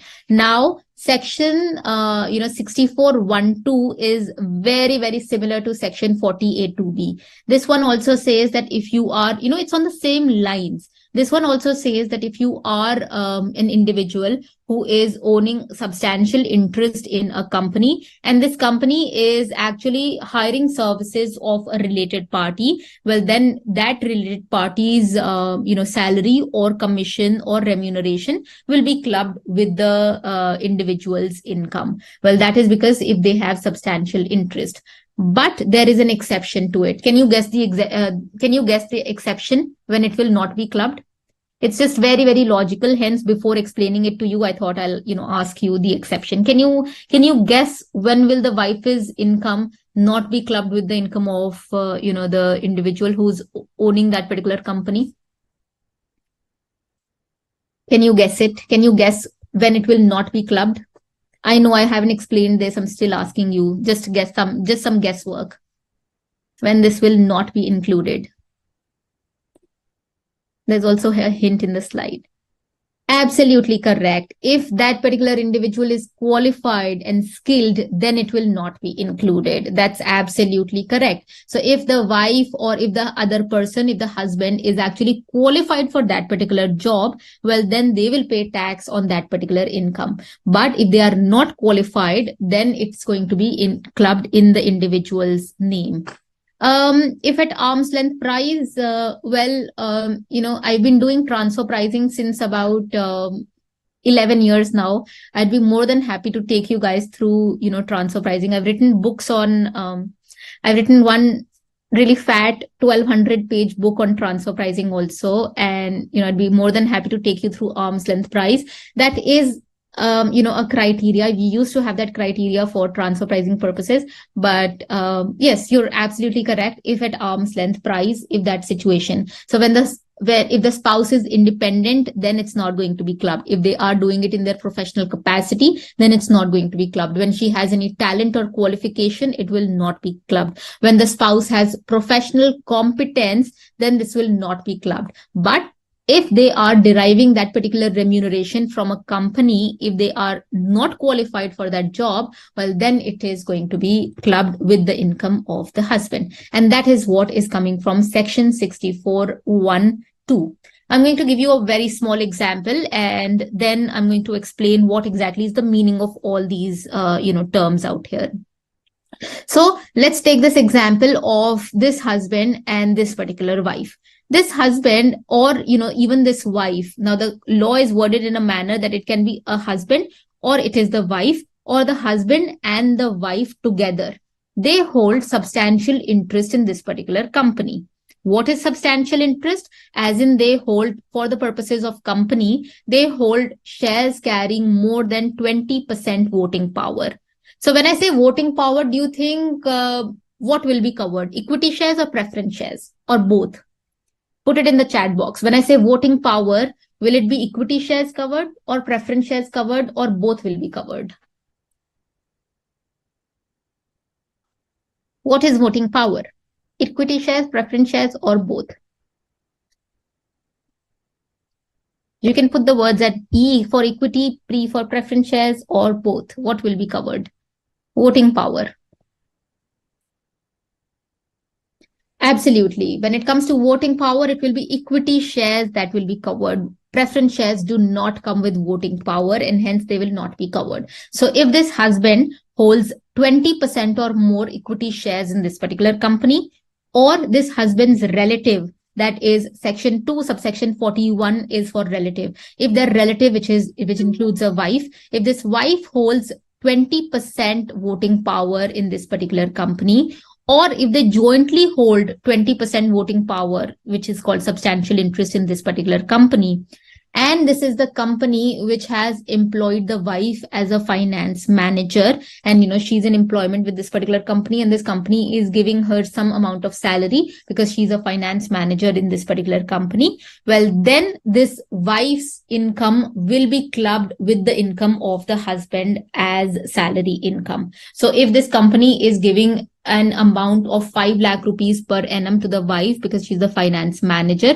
I know we're not talking about, 5 lakh or 10 lakh, whatever amount is being derived by this particular wife from this particular company. The husband will pay tax on that particular 5 lakh because clubbing of income provisions will be activated by virtue of section 64(1) clause 2. But there is an exception out there. There is a proviso to section 64(1)(2). And this proviso basically says that if you think that the wife has professional qualifications or technical qualifications, and because of those technical qualifications, she's deriving this amount of 5 lakh rupees as remuneration, then do not club it. Then the wife will pay tax on that particular 5 lakh rupees. But if she does not have professional qualification, and this is more like, again, a tax avoidance strategy that they did, then clubbing provisions will be activated. So, meaning to say that if she has professional qualifications, then do not club it. If she does not have professional qualifications, then clubbing provisions under section 64(1)(2) will be applicable. So that is what the section basically says. Now, the thing is that substantial interest for the purposes of company will be equity shares carrying 20% or more voting power, beneficially owned by such person or partly by such person and the relative during any time during the previous year. And in any other cases, it is, so, in cases of, not a company, but a partnership or LLP, etc., then it is going to be 20% or more of the profits of such concern. So what I'm really trying to say that when you have to look at a company, you have to look at equity shareholding. When you have to look at other kind of structures, then you have to look at 20% or more of the profits from this particular concern. If that is satisfied, then it's going to be included in the income of that particular individual. This is the proviso that I was actually talking about, that if the clubbing provisions will not be activated if the individual is earning income because of the application of their professional knowledge, experience, etc. So this is provided in proviso to section 64(1)(2). Now there is another proviso, and this proviso basically says that whose income will be clubbed. Will it be the income of this individual, the husband, or will it be income of the wife? Who will get that particular clubbing provision? Now, this is where it says that it's going to be included in the income of the husband or the income of the wife whose income is greater. And now, when greater? Well, before including these clubbing provisions, whose income is actually greater, that will get that particular clubbing provision. So it can be this particular individual or this particular individual. Who will pay tax on that 5 lakh rupees? Well, whose income is greater, the husband or the wife? When is it greater? I'm going to talk about that. Whose income will be greater. This will become very, very clear when I discuss this example with you guys. So we're going to be discussing 2 examples on this particular, concept. Let's take a break here and I'm going to come back and discuss these 2 examples on section 64, subsection 1, clause 2. But before that, any questions that you have, I'm happy to address them. Otherwise, let's take a break.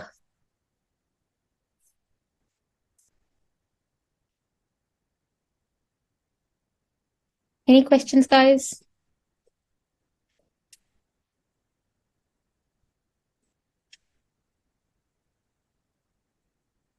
Okay.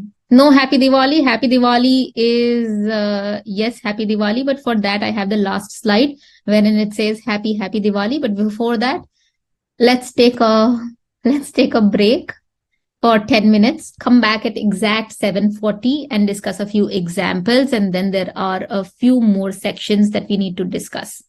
So let's take a break till 7:40. See you guys at 7:40.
Sir एक बार yes आ जाए उसके बाद start करते हैं।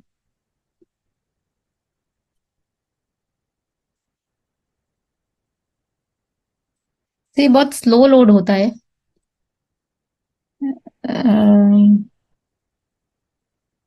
Comments.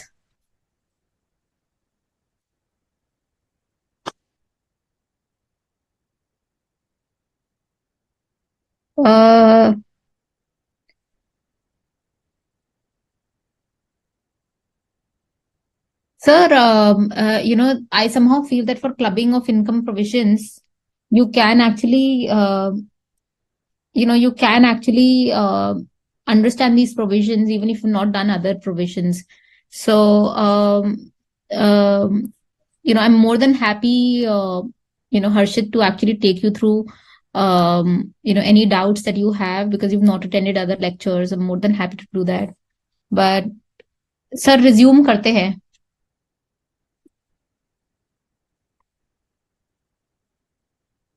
Okay, welcome back, guys. We were actually discussing, clubbing of income provisions, and in that we were discussing this provision relating to Section 64, subsection 1, clause 2, which basically says that what are the instances when the remuneration of a spouse from a concern in which an individual has substantial interest, when will that be clubbed with the individual? Well, it will be clubbed with the individual when this particular individual holds substantial interest in a concern which is giving remuneration to their spouse. And if the spouse does not does not have expertise so as to deliver that particular role, that particular employment, then clubbing provisions will be applicable. But clubbing provisions will not be applicable if this particular individual has their own technical and professional qualifications, then clubbing provision will absolutely not applied. Now the thing is, in whose income will it be clubbed? Well, this is where the law says that it's going to be clubbed in the income of either the husband or the wife whose income before section 64 1 2 clubbing provisions, before that is actually greater. So that is what it will apply.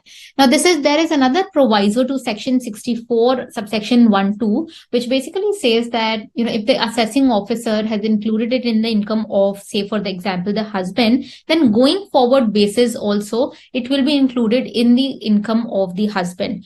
But the assessing officer has the power that they can include it in the income of the other spouse, as in the income of the wife also. But for that, they'll have to give an opportunity of being heard if they feel that this is actually necessary. So going forward, if it is in year one, if it is included in the income of the husband, then going forward basis also, it's going to be included in the income of the husband only. But it can be changed, but for that, the assessing officer will have to give an opportunity of being heard. But at the first instance, it's going to be included in the income of the individual whose income is greater. So that is what the law basically says.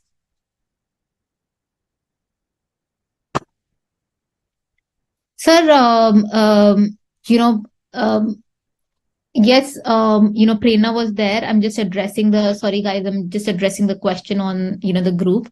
The faculty has not changed. She's also there. It's actually a co-faculty kind of a, model that we basically have. I think it'll be better if you actually pose this question, to, the board of studies rather than, addressing it to the faculty, please. So just, I'm not the right person to actually talk about, who's doing what. Sorry, guys, but sorry if it interrupted the flow of section 64.1.2. But coming back to section 64.1.2, this is what we will be discussing going forward in this particular example. Before that, continuing from the break, because I was explaining this section in the break and before the break, and now this is where this section is. Any questions that you have? Otherwise, I'm going to just start with the example now. Any questions, anyone, on this? Section before we start with the example? Any questions, anyone?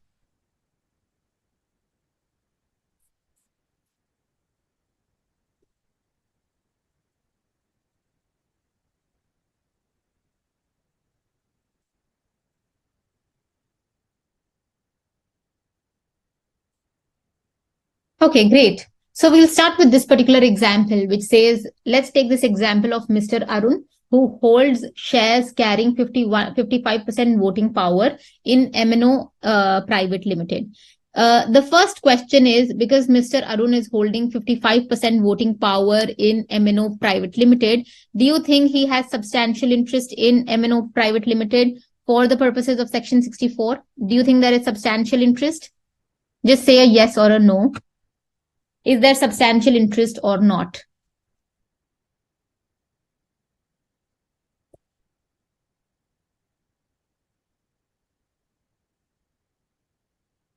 Uh,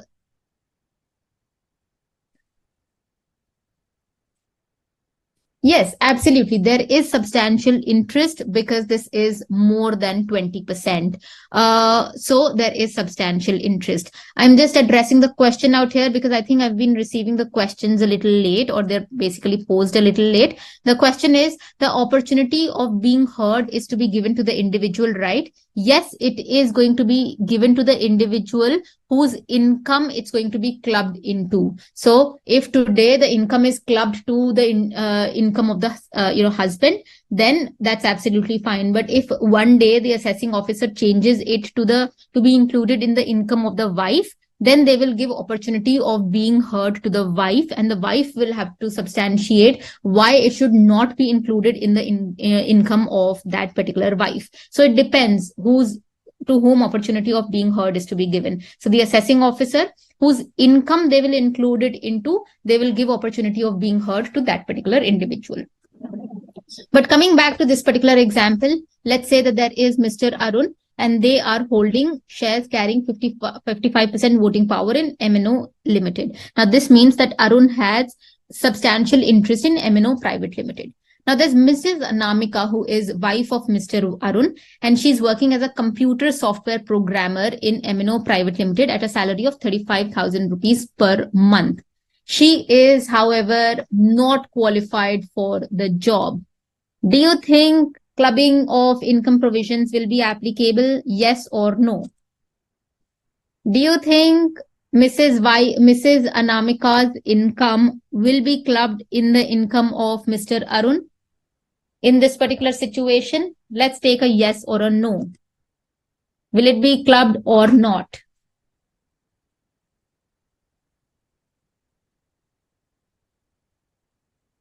Absolutely. Yes, it will be clubbed because it says that she is not qualified for the job. So if she is deriving some income from a particular company in which the husband is holding substantial interest, well, then this clubbing income provisions will be applicable and Mr. Arun will be paying tax on this particular income.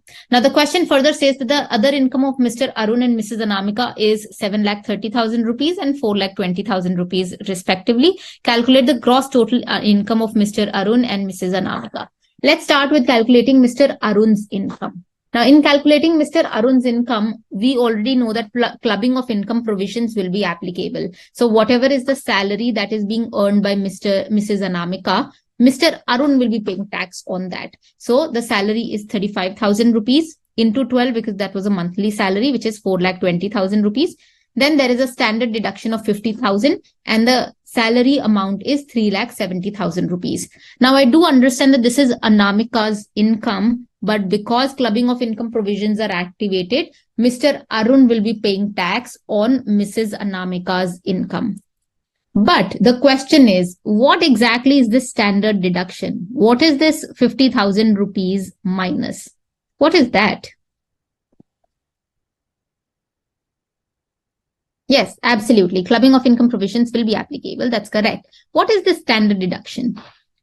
If you can provide me the section also. What is the section that this standard deduction is coming from?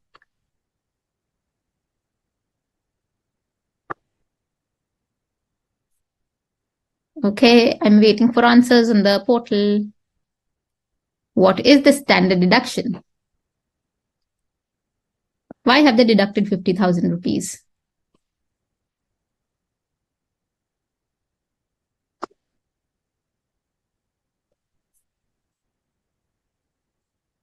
Exactly. So this is a statutory standard deduction which is provided in Section 16 of the Income Tax Act. To be precise, it is Section 16(1)(a) of the Income Tax Act, which says that if you are earning a salary, you are allowed a standard deduction of 50,000 rupees. This is 50,000 rupees flat, or if the salary is less than 50,000 rupees, then it's restricted to the amount of salary, but otherwise it is standard deduction.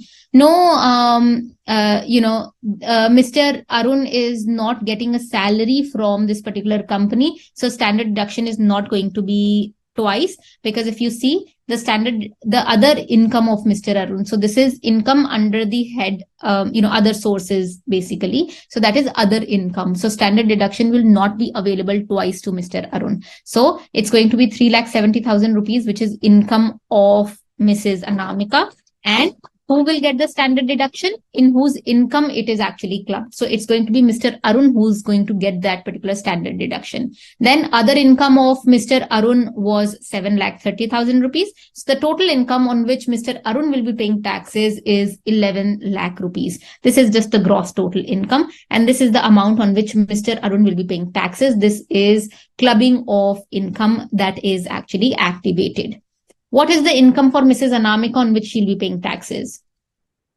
That's my question. What is the amount on which Mrs. Anamika will be paying taxes in this particular question?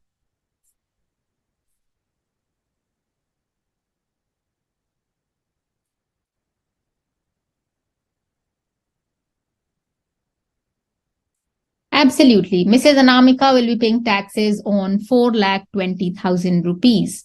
My next question is, why is it that clubbing of income is done in the hands of Mr. Arun and not Mrs. Anamika? Why are clubbing of income provisions not done for Mr. and Mrs. Anamika, and they're done for Mr. Arun?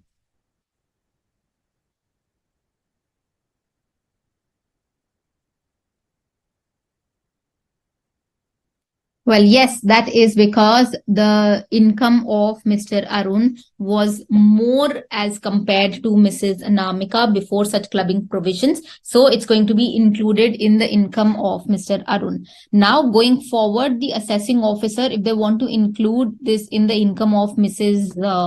Anamika, they can do so, but they'll have to give an opportunity of being heard before including it in the income of Mrs. Anamika. So they'll have to give an opportunity, but right now it is higher before considering this particular income, and hence it's included in that particular income. So all the answers out there are actually correct.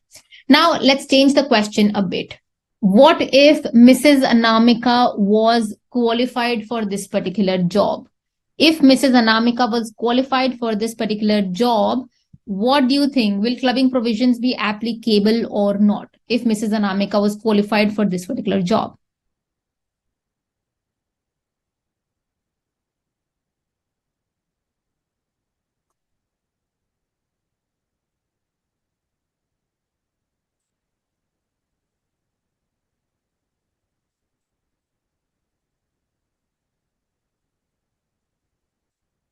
Well, what if Mrs. Anamika possesses professional qualifications for this particular job?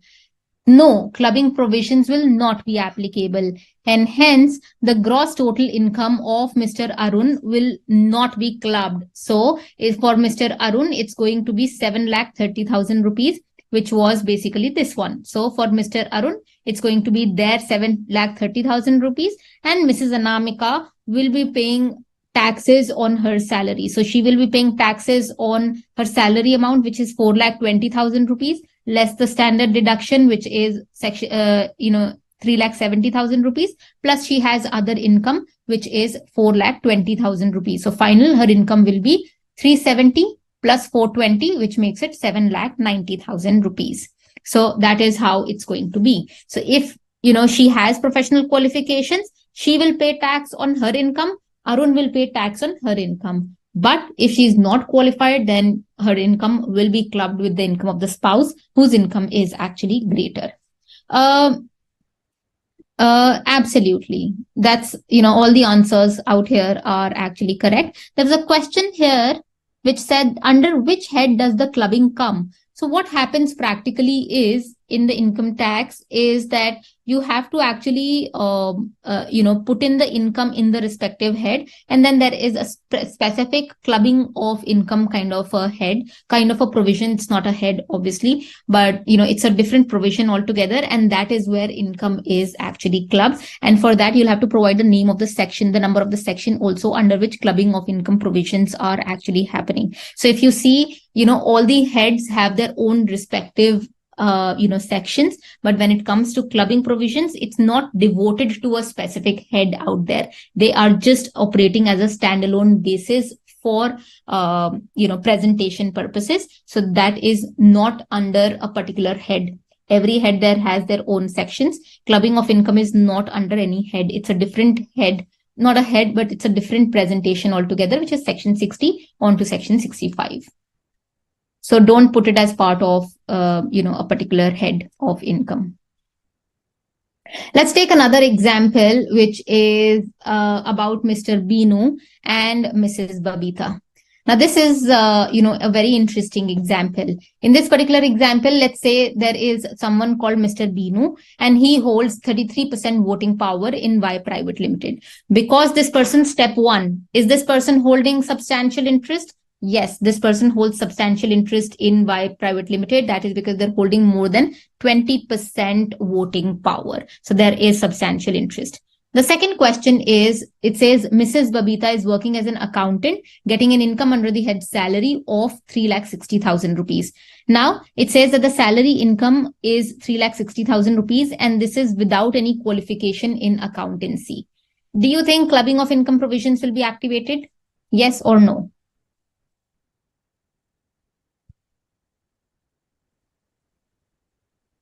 Say a yes or no in this particular situation. Will the income be clubbed or not?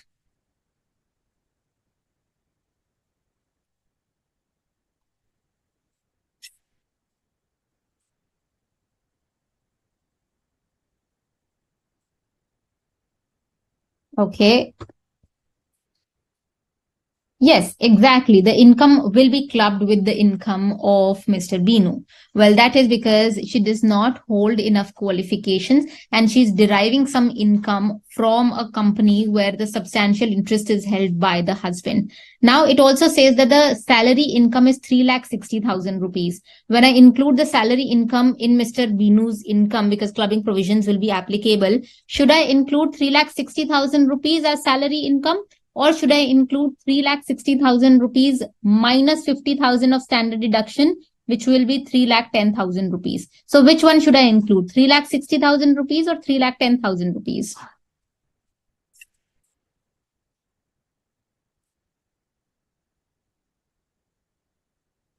Oh, I'm really sorry. It doesn't mention, but Mrs. Babita is the wife. Otherwise, the entire question will just fall apart. So will I include 3,60,000 rupees or 3,10,000 rupees? Absolutely. It says the amount is computed. So it's going to be 3,60,000 rupees. That means it says it is already computed salary. That means that the deduction of standard deduction, it's not an allowance, guys. There is a remarkable difference between allowance and deduction. This is a deduction for tax purposes. So the standard deduction is already allowed in this particular situation, and hence we will take it as 3,60,000 rupees. So what will be clubbed will be 3,60,000 rupees. Mr. Binu also receives 32,000 rupees as interest on securities, and Babita owns a house property which she has let out. Rent received is 6,500 per month. Compute the gross total income. Let's start with Mr. Binu first. So, for Mr. Binu, clubbing provisions will be activated, and hence they will be paying tax on what salary is being earned by, Mrs. Babita, which is 3,60,000 rupees. Then they have their own other income of 32,000 rupees, and final their income will be 3,90,000 rupees, on which Mr. Binu will be paying taxes. For Mrs. Babita, the amount of salary will not be included because it has already been clubbed to the income of Mr. Binu. She has put her house property on rent, or for let purposes. So it's going to be 6,500 rupees into 12. She's deriving a rent of 78,000 rupees. This is the net annual value. And then there is a deduction of 30% of the net annual value, which is 23,400 rupees. So her gross total income will be 54,600 rupees. The question is, where is this coming from? Why is she getting a deduction of 30% of the annual value? Where is this coming from? Which section? Where does it say 30% of net annual value is to be deducted? Head and the section number. You have to. Absolutely. This is section 24, and it says that there is a standard deduction of 30% of taxes if there is, if there is a annual value from the house property. So there is a deduction of 30%, and this is coming from section 24. And hence, she will be paying taxes on just 54,600 rupees. So it's coming from income from house property. That's absolutely correct. What I'm really trying to say is that, if you look at the questions that are asked in exams from, income from clubbing provisions, you have to know those particular sections, but what will be essential will be also to know other sections also. So, clubbing provisions, the questions are an interplay between clubbing provisions and other sections. So the answer would have been wrong if you did not know about this 30% deduction, or the answer would have been wrong if you did not know about this standard deduction in salary in this particular example. So what I'm really trying to say is that you have to know other sections also in this instance. So yes, that is what it's going to be like. These are how questions are basically framed. Let's go on to the second one, the next section. Again, this is section 64. Let's go on to the next one. If you have any questions, please put it in the chat box.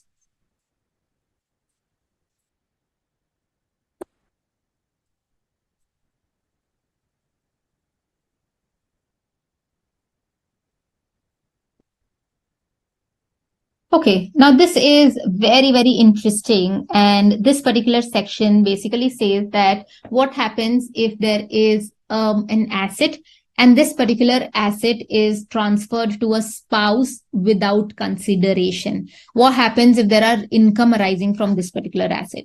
So if there is a husband, and this husband transfers his house property to the wife as a gift without consideration, or lesser consideration, without adequate consideration, then what happens if there are income that is being derived from this particular house property? Now the section is divided into two situations. One situation is if it is a house property, well then it is going to be driven by section 27. Section 27 will apply, which is income from house property. And if you read through section 27, I have also provided section 27 in a slide out here, which is this. This is section 27. I've just provided it here so that you don't have to look at the bare act every time. And I'm going to address this also. Now, this is where it basically says that, if it is a house property which is given by the husband to the wife without adequate consideration, as in free of cost, it is a transfer, then it's going to be section 27, which will apply. And section 27 basically says that if this is a situation, then we will consider the transferor as the deemed owner, and it's going to be taxed in the transferor's hand. As an example, let me give you an example. Let's say there is a husband, and this husband is transferring a house property to his wife free of cost. Well, for free, they are actually selling that particular house property. The husband is selling to the wife. Now, this particular husband, for the purposes of section 27, will be considered as the deemed owner. I understand that, the wife is the owner, but for the purposes of tax, the husband will be considered as a deemed owner. And if there is a rental income which is coming from this particular house property, then the husband will have to pay tax on that particular income. So that is section 64(1)(4). There are also situations, it says that what if there is another, property which is not a house property, and there is income which is coming from that. Well, then it will be transferred. It will be taxable in the hands of a transferor. So if there is a car which is given by the husband to the wife without adequate consideration, and there is an income which is being generated from this particular car, well, then it's going to be taxable in the hands of the husband itself and not the wife, because the husband or the transferor will be considered to be the deemed owner. There was a case law out here which basically said that what if, I give it out of natural love and affection? Well, the tax laws were blunt in saying that natural love and affection is not considered as adequate consideration. Adequate consideration, if you look at the meaning of the term consideration, it basically means consideration in cash or kind or similar terms. Natural love and affection will not be considered as consideration. So meaning to say that if there is an asset which is transferred from the transferor to the transferee, this is without adequate consideration, then if any income is coming from that, it's going to be taxable in the transferor's hand. Sir, I think I'm going to address all these questions, practice questions, RPTs, RTPs, etc. I'm going to address all these questions, towards the end. So you'll have to wait towards the end. Right now, it's just too much into, the concept. So let's take some time, towards the end of the session, and I'm going to address all these questions then. Okay, any question on this particular section? Any question out here?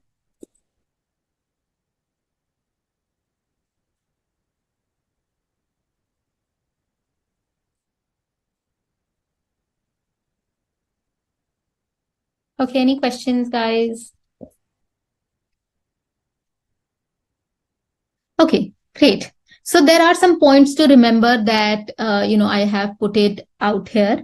Now, these points to remember, this is the one that I have already explained, which basically say that, if it is coming from natural love and affection, then that is not considered as adequate consideration. Clubbing provisions will still be applicable. Then after that, there is explanation 3. And explanation 3 says where the assets is transferred directly or indirectly by an individual to his spouse are invested by the transferee in the business, proportionate income will be included and will be clubbed in the income which is arising to the transferee. Can someone explain this? Or I'll explain this with the help of this particular example. I thought example is better.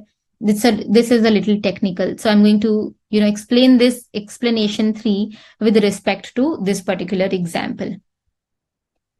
Now, explanation 3 says that, if you transfer an asset and there is, an income which is coming from this particular asset, well, that income will be divided in a proportion to the transferee also. If this particular asset is invested somewhere and there is an income that is being generated, then it's going to be taxable in the hands of the transferee also. How does this operate? Let's take that particular example to see how this clubbing provision is, basically operates. Yes, it comes under the exception because, I'm going to address that. The section says that these provisions do not apply for an agreement to live apart. This, provision does not apply then, but otherwise this provision basically applies. So let's take an example here. Let's say there is some Mr. Rahul who started with a proprietary business and it has a capital of 6 lakh rupees. Now, during the year, he incurred a loss of 3 lakh rupees. That means he's left with now only 3 lakh rupees. 6 lakh was invested in the business. 3 lakh was basically the loss. So 3 lakh rupees is what he has. Now, to overcome the financial position, his wife, who is Mrs. Radha, a software engineer, gives him a gift of 7 lakh rupees. And Mr. Rahul decides that, because he's received a gift of 7 lakh rupees and he needs to put it in the business, they invest 7 lakh rupees in the business. So initially there was 3 lakh rupees in the business because, 6 lakh rupees minus 3 lakh rupees was the loss. So the initial was 3 lakh rupees. And then they got 7 lakh rupees as a gift from the wife. Now this is 10 lakh rupees. 10 lakh rupees is invested in the business. Now, out of this 10 lakh rupees, which is invested in the business, 5 lakh rupees is the amount of profit that is actually coming from this particular business. Now, it says compute the amount to be clubbed in the hands of Mrs. Radha in this particular situation. So there is clubbing of income provision that will be activated because this particular amount or this was particular asset is given as a gift from the wife to the husband. So this is without adequate consideration. Now the thing is, whatever is the amount that is given is invested in the business, and out of that investment they have earned a profit of 5 lakh rupees. Now the thing is that 5 lakh rupees should be divided between the husband and the wife. So 5 lakh rupees will be divided in the ratio of the capital which is invested. Mr. Rahul invested 3 lakh rupees. So if you divide 5 lakh rupees into 3 by 10, he gets 1,50,000 rupees. And if you divide 5 lakh rupees, because she had given 7 lakh rupees, so divided into 7 by 10, she gets 3,50,000 rupees. So if you look at this particular provision, ideally, this particular wife gifted 7 lakh rupees to the husband. She has nothing to do with that. But because this particular amount was invested in the business, she will also be clubbed, and she will also be paying taxes on whatever is the amount coming from this particular business. So she will pay a tax of 3 lakhs on 3,50,000 rupees because this is coming from what is invested in the business, and he will pay a tax on 1,50,000 rupees. So that is how this is clubbing of income provisions, explanation 3. This is section 64, explanation 3. Explanation 3 says that if you have transferred an asset, and because of that particular asset you are deriving some income, that income will be clubbed with the income of the transferor itself. So that is basically clubbing of income provisions. Any questions here?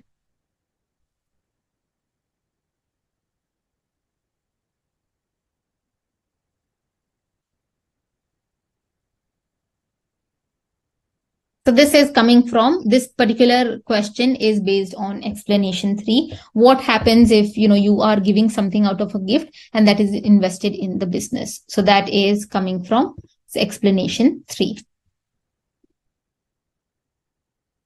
Now the second part of the question is, if Mrs. Radha gave the said amount as a loan, what would be the amount that would be clubbed? Do you think clubbing of income provisions will be applicable if this amount was given as a loan? Do you think clubbing of income provisions will be applicable if this amount was given as a loan? You can write a yes or a no.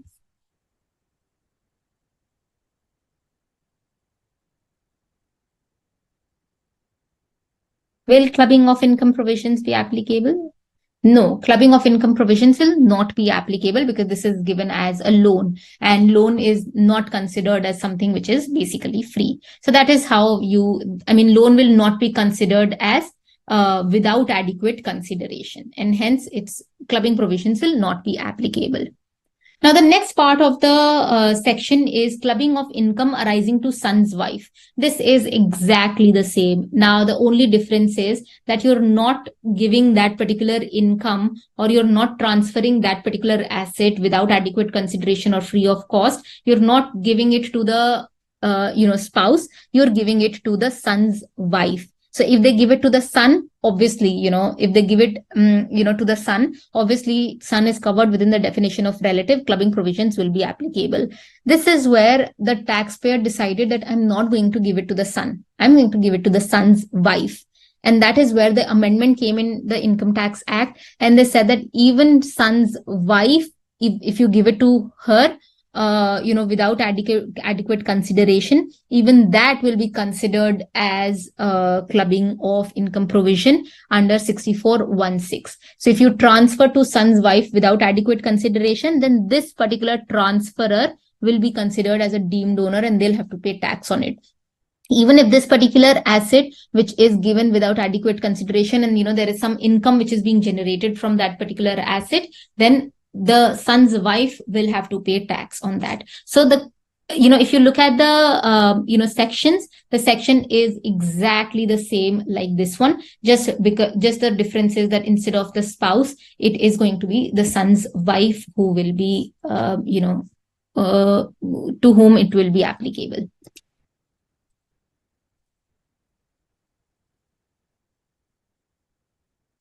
The difference is that, if you actually invest it in the business, then it's going to be the proportionate income from that particular business. But if you invest it as, a capital contribution, then on capital contribution, it's going to be the interest that will be applicable. So now if you look at the difference, in these two situations, in this particular situation, this was basically profit that was earned. So profit is to be divided in the ratio of capital contribution. But if this Mrs. Radha had given a capital contribution, then the interest on the capital contribution would have been divided between, this particular part. So Pradeep, this was actually an answer to you. The interest part will be, proportionately divided in case of capital contribution situation. I was told to give homework also. So this is one question that I have provided in the slide. You can, attempt this question, but I'd be more than happy to discuss it, with you guys going forward. So, yeah. The next part is very, very important. I have seen this, that it's very important from an examination point of view. And this is section 64, subsection 1A, which is clubbing of minors' income. Any question before that? Guys, can you please put it on the chat tab if there's any question? I know I've been asking this since, a long time now, but I really need to understand if this is being clear. Otherwise, I'll just go back to that particular part and explain it to you again. I don't mind explaining it again. I can do that. If you have any questions, just put it in the chat tab.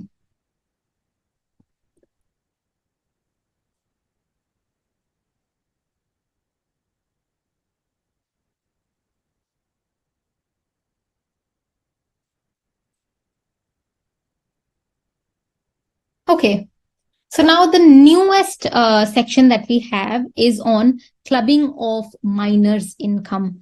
Do you know that even minors' income can also be clubbed to the income of the parent? Even,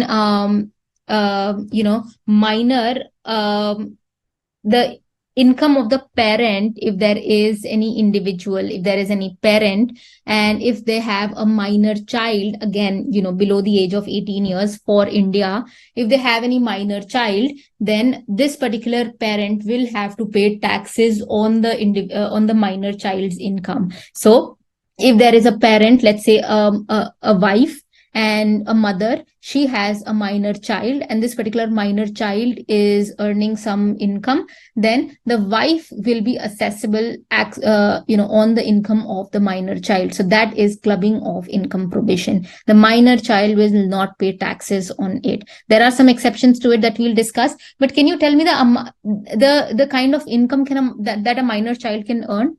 Can you just put it in the chat tab? The kind of income the minor child can earn, nature of income, or examples of income that the minor child can actually earn.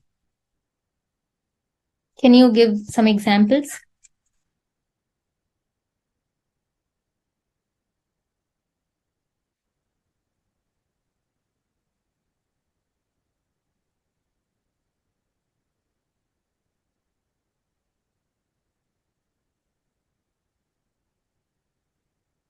Absolutely. Scholarships, personal skills. I can give you more examples. There could be, maybe there is a fixed deposit in a bank account, and this is in the name of the minor child. It happens a lot of times that practically, we see a lot of situations day in, day out, wherein a minor child have FDs in their name, and there is an interest that is accrued on these particular FDs. So that is also the interest on that particular FD is also an income of the minor child. Now, the point is, Absolutely. Fixed deposit interest by his talent, personal skills, won any prize, singer as competition, etc. So this is the kind of income that a minor child basically earns. Now, the Income Tax Act says, Section 64 1A says that, the husband or the wife, whoever has a higher amount of income, whosoever has greater income, will be paying taxes on the income which will be earned by the minor child. So if there is a minor child, he has an FD interest income, then it's going to be the husband or the wife who will be paying taxes on that particular income of the minor child. But there is a proviso to Section 64 1A, and it says that, listen, if the minor child has earned some income because of, some manual work done by the minor child, or, because the minor child is so skilled and talented and he has a specialized, or she has a specialized knowledge, because of that the minor child has earned income, well, then clubbing provisions will not apply, and this minor child will have to pay taxes on that particular income. So generally it is clubbed in the income of the parent, but if the minor child has earned some income because of specialized knowledge, skill, talent, etc., then it's not going to be clubbed. But otherwise, it will be clubbed. And the minor child in this particular situation does not include a minor child suffering from disability of Section 80U. But otherwise, it's going to be clubbed. So, if you look at what are these competition, Master Chef Junior, Dance India, I can hardly think of any, but Master Chef Junior or all the dance competition. And because of that, if a minor child earns a prize or, some prize money that they earn, then it's going to be the minor child who will have to pay taxes on that. But otherwise, if it is an income which is not coming out of specialized talent or skill, then it's going to be clubbed in the income of the parent.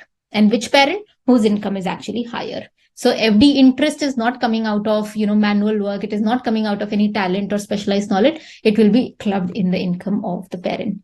India's Got Talent. Yes, that's one other thing. Sir, interest on FD will be clubbed. Interest on FD will be clubbed. Otherwise, if, they get any specialized knowledge kind of money, that will not be clubbed. But interest on FD will be clubbed. So this is, I have some observations, and these observations are more like interpretations, and it will be just essential, if you actually read through these particular interpretations. It just says that, the minor child who's suffering from disability of 80U, they will not be clubbed. Clubbing provisions are also attracted in respect of a minor daughter who is married. So even if there is a minor daughter who is married, even that will be, even her income will be actually clubbed. Now, this is, what if generally it is included in the income of the husband or the income of the wife whose income is actually higher before Section 64 1A clubbing. So whose income is higher, whether it is, the husband or the wife, in that income, the income of the minor child will be included. But if the marriage of the parents does not subsist or, is not present, well, then whosoever maintains the child in their income, it will actually be clubbed. If it is clubbed in the husband's income, then all this while it's going to be clubbed in the husband's income, and the assessing officer can going forward include it in the income of the wife also, but then they'll have to give an opportunity of being heard to the wife. But generally, if it is clubbed in the income of the wife, then it's going to be all through included in the income of the wife only. So it just follows year on year basis basically.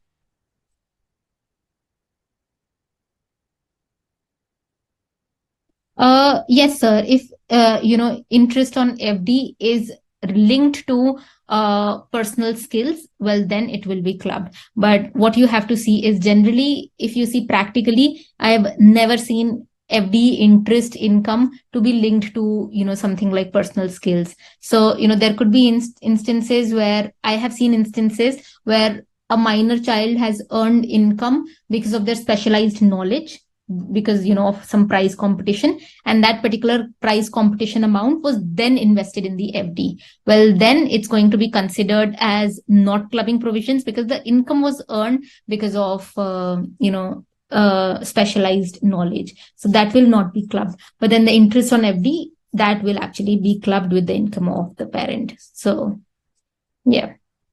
Another important thing, which is a good thing, is that if the income is clubbed in the income of the parent, well, then that particular parent will get a deduction of 1,500 rupees per minor child. So if it is included, if the clubbing provision is included in the income of the husband, then they'll get a deduction of 1,500 rupees per minor child per annum. This is not a monthly figure. A lot of people get confused because they feel that 1,500 rupees is a monthly figure. No, it is a annual figure. So they get a deduction of 1,500 rupees.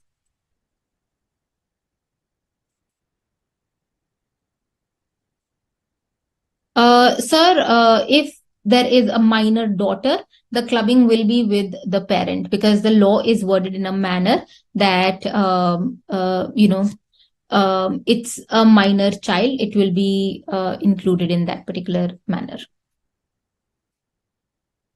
This is section 64(1)(a). I've just made a paragraph, diagram presentation, which says if the minor income has some skill, then it's going to be taxable in the hands of the minor. Otherwise, if no, then it will be taxable in the hands of the parent. Which parent? Well, the parent which has a higher income. Otherwise, the parent who basically maintains that particular child.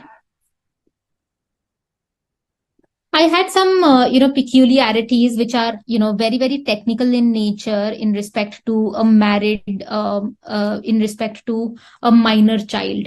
Now, I have an instance to share here because we've done all these, questions here, all these, sections out here.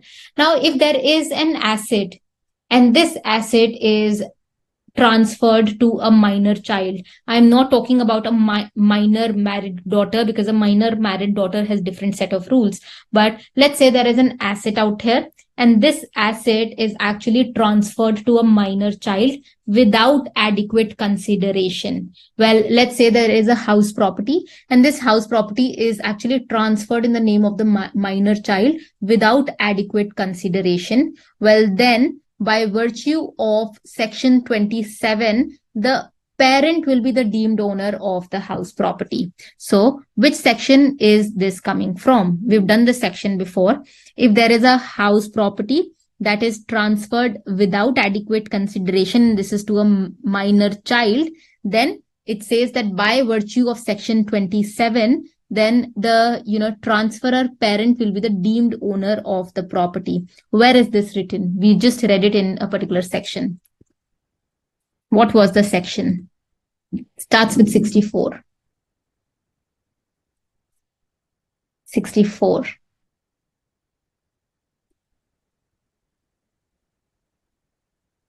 Yes, exactly. So if you look at this particular section that we were discussing, this was 64(1)(4), when it was actually transferred without adequate consideration. Well, this is where it says that section 27 will basically apply. So this is where if there is a minor child and you are transferring the house property, then section 27 will basically apply, which is house property.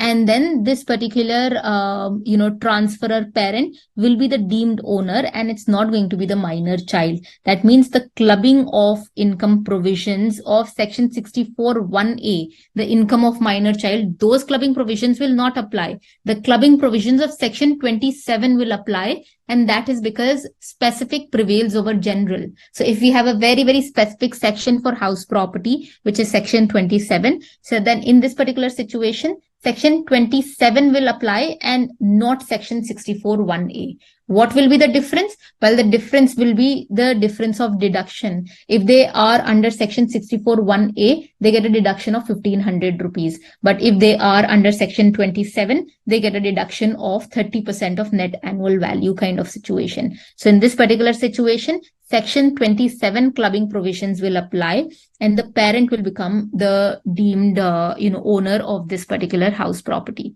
Even if you read through section 27, this is how section 27 is worded. It says an individual who transfers otherwise than for an adequate consideration a house property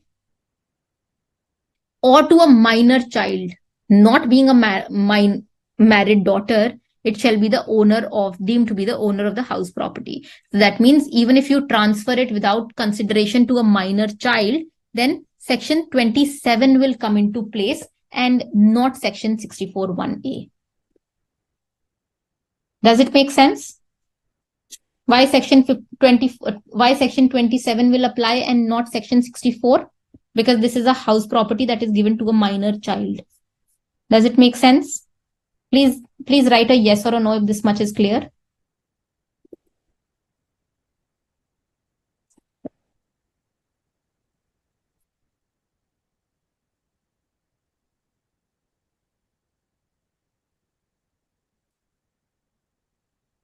Okay, shall I explain this again? Is this clear, guys?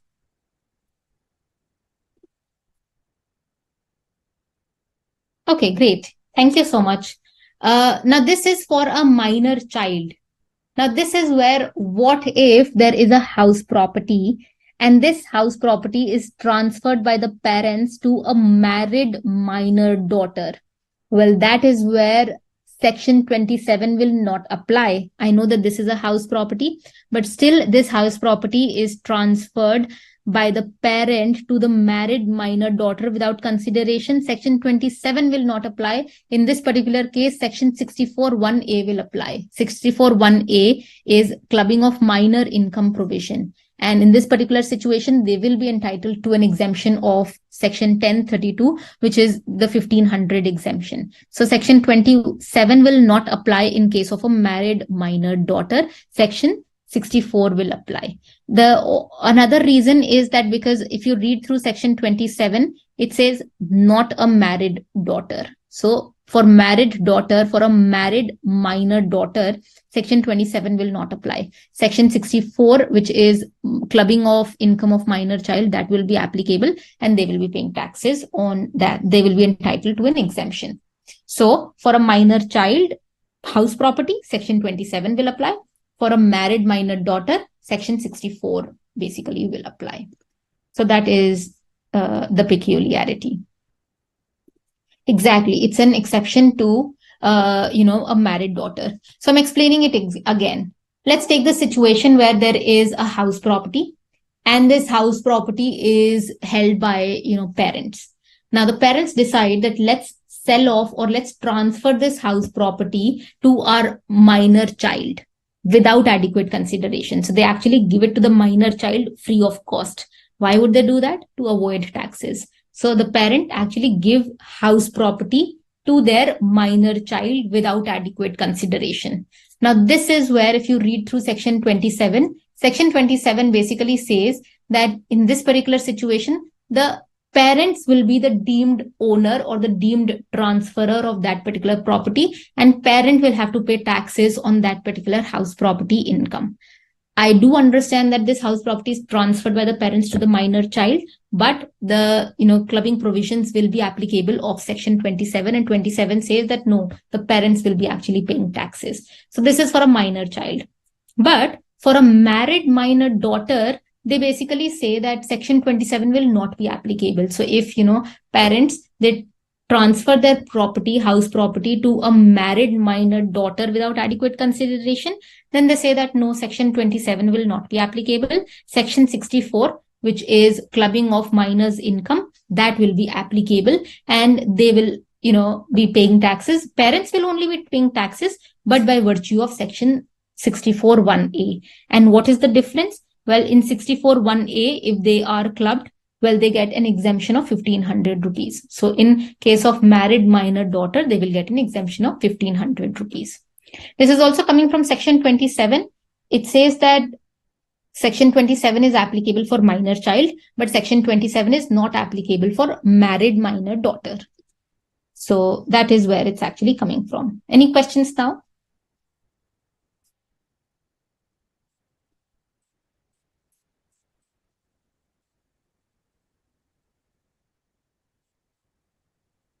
Okay. Thank you, ma'am. Okay, this is another example that I have on, income of the minor child. We'll very quickly, go through this particular, example. Now, in this particular example, there is Mr. Arvind. He has three children, two twin daughters, and 12 years. So obviously minor daughters, and one son who is 16 years. Again, minor because less than 18 years. The income of the twin daughters is 2,500 per annum. This is each, and the income of the son is 1,200 rupees. Then, Mrs. Avani, who is wife of Mr. Arvind, has transferred her flat to her minor son on 1st April 2023 out of natural love and affection. The flat was let out on the same date and the rental income is 10,000 per annum. You have to compute the income in respect of minor children to be included in the income of the husband or the wife under section 64(1)(a). The assumption is that Mr. Arvind's total income is higher than Mr. Avani's total income. And also you have to assume that this is not, coming from specialized, skill and knowledge. This is just a general income. Now, because this is a general income, this will be clubbed in the income of the husband or the wife. Well, this income of, this income of minor child, whether daughter or son, this will be included in the income of Mr. Arvind. Well, that is because Mr. Arvind's total income is higher than Mrs. Avani's total income. So let's calculate Mr. Arvind's total income. Mr. Arvind's total income will be twin minor daughter's income, which is 2,500 into 2, which is 5,000 rupees. Now it says that you will get a deduction of 1,500 rupees, and the deduction of 1,500 rupees is per child. So that is 1,500 into 2, which is minus 3,000 rupees. So for the daughters, this is the amount that will be clubbed with the income of the husband. Now let's look at the minor son. Minor son's income is 1,200 rupees. The deduction is 1,500 rupees per child, but we cannot give them a deduction of 1,500 rupees because it is income, or 1,500 rupees, whichever is higher. So the deduction will be restricted to 1,200 rupees. And finally, it will be nil. So income to be clubbed in the hands of Mr. Arvind will be 2,000 rupees. Okay, I think this was a very, very simple one.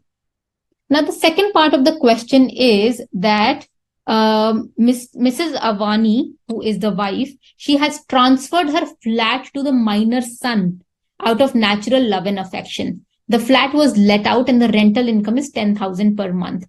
Who do you think will be paying taxes on this particular income? Will it be Mrs. Avani or will it be the minor son? Who will pay taxes? Will clubbing provisions be activated?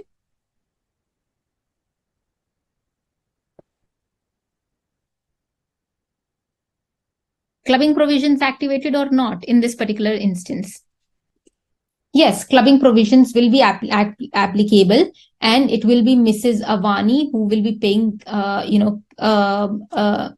taxes on this particular property. This tax will be 1,20,000 rupees less 30%, which is, the standard deduction under section 24. So she will be paying taxes on 84,000 rupees. So clubbing provisions, will basically be activated because she is the deemed owner. Natural love and affection does not constitute adequate consideration. Exactly.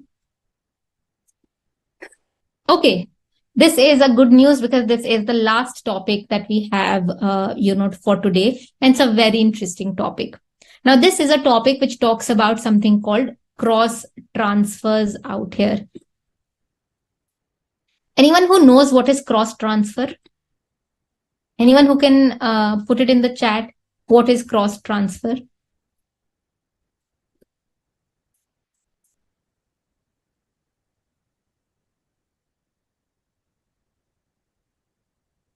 Okay, so cross transfer, was a situation. Now, if you look at these particular situations, if this is family one, which is A's family, and this is A's brother's family. Now, the point is, if Mr. A transfers something to Mrs. A, clubbing provisions will be applicable. If Mr. A transfers something to their child, minor child, clubbing provisions will be applicable. Similarly, this is Mr. A's brother's family. Now, if Mr. B, which is, Mr. B, if Mr. B transfers something to Mrs. B, clubbing provisions will be applicable because husband and wife, spouse. And then if Mrs. B transfers something to Mr. B, obviously clubbing provisions will be applicable. So what they decide is Mr. A decides that let me transfer something to Mrs. B, as in my brother's wife. And Mr. B says that I will accordingly transfer something to Mrs. A. Now, this is a situation which is basically called cross transfer because the law is worded in a manner that this particular transaction will not be within the purview of clubbing provision. So they decided that let's transfer something to, my brother's wife, and you also transfer something to my brother's wife, something like that. Or, Mr. A transfers something to Mrs. B, and Mr. B transfers something equally to Mr. A's minor child. This is a situation which is called cross transfer. And to circumvent these particular, situation, there was a case that actually came up, and that particular case said that whosoever transfers will be considered as the deemed owner of that particular property, and they'll have to pay taxes onto that particular property. Meaning to say that this is the case law. I've just provided the case law also here. So it says that in this particular case, Keshavji Moraji, they observe that if two transactions are very interconnected to each other and they are courteous method so as to evade taxes, then clubbing provisions will be applicable. So they actually decided that if these two transactions are, if you feel that these two transactions are very, very related to each other, well, then clubbing provisions will be applicable in this particular situation. So accordingly, whatever is the income which is coming to Mrs. B should be included in the income of Mr. B, and whatever income is coming to Mrs. A will be included in the income of Mr. A. They were initially not doing that because Mr. A had a higher amount of income tax bracket and Mr. B also belonged to a higher income tax bracket. So they transferred it to each other's wife. But this is where the cross transfer came into place. And this particular Supreme Court decision basically said that if we somehow feel that the transactions are very, very closely related to each other, well, then clubbing provisions will actually be attracted in this particular instance also. So if it is Mrs. B who's getting something from Mr. A, then Mrs. B's income will be clubbed with Mr. B's income. And if A's minor child is getting something, then A's minor child's income will be included in the income of Mr. A. But you have to make sure that these transactions are very, very interconnected with each other. And they are really part of the same transaction. Now, this is a difficult thing to prove, whether it is, part of the same transaction, whether they are closely interconnected to each other or not. So this is basically the concept of, cross transfers, and tax implications will be there. Clubbing provisions will be, applicable for these cross transfer situations also. So let's take an example on what exactly are, the cross transfer situation. Let's say that there is Mr. Madan, and Mr. Madan gifted a sum of 6.5 lakh rupees to his brother's wife. Now, the brother also gave Miss 5.2 lakh rupees as a gift to Mr. Madan's wife. Now, this, if you see, are very, very closely related to each other, and both the amounts are deposited in bank account, by the respective wife, and they are earning an interest of 9%. Now, the thing is, will, under the Income Tax Act, will a situation of cross transfer arise or not? Do you think this is a situation of cross transfer? Please write a yes or a no.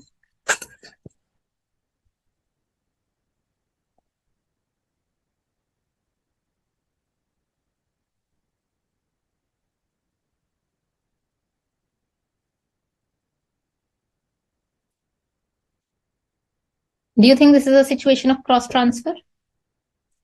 Yes or a no?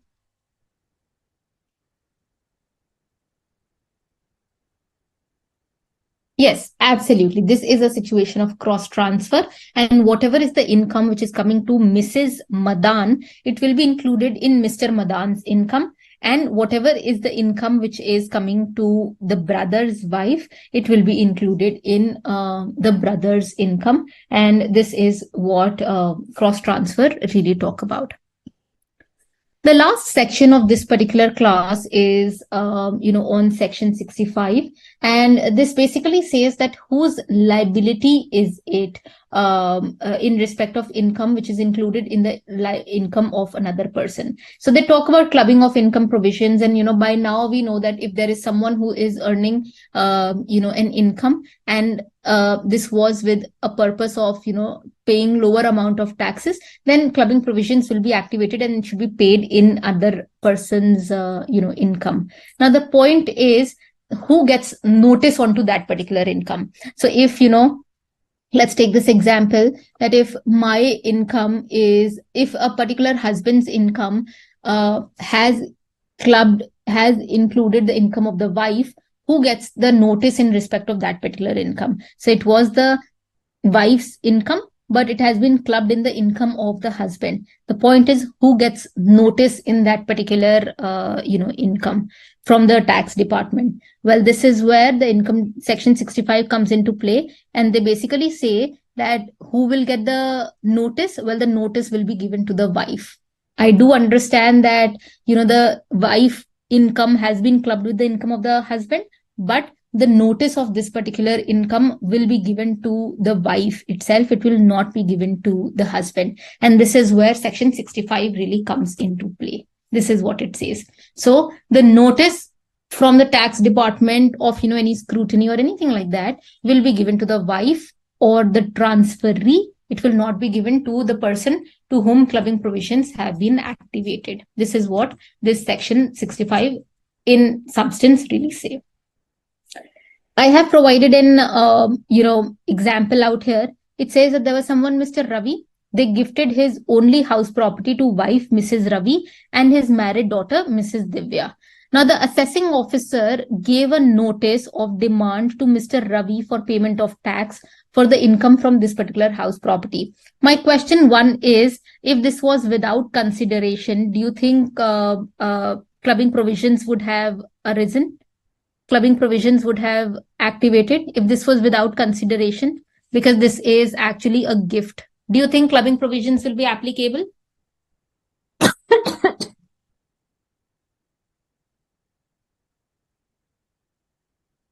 Okay, in this particular situation, read through this.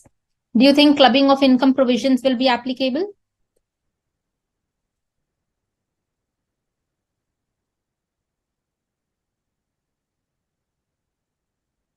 Yes, absolutely. Clubbing of income provisions will be applicable because this is a gift without consideration. So if you do that, there is clubbing provision under section 27. It says that clubbing provision will be applicable. Now, the assessing officer, because this income is clubbed in the income of Mr. Ravi, who basically was the transferor, the assessing officer also gave the notice to Mr. Ravi. But this was not correct, because if you read through section 65, it says that notice is to be given to the transferee and not the transferor. So in this particular situation, the notice by the assessing officer will be given to Mrs. Ravi and it will be given to Mrs. Divya. It will not be given to Mr. Ravi. So for clubbing provisions, Mr. Ravi will have to pay taxes, but for notice, for assessment purposes, for scrutiny purposes, it's going to be Mrs. Ravi and Mrs. Divya who will be held accountable. And this is coming from section 65.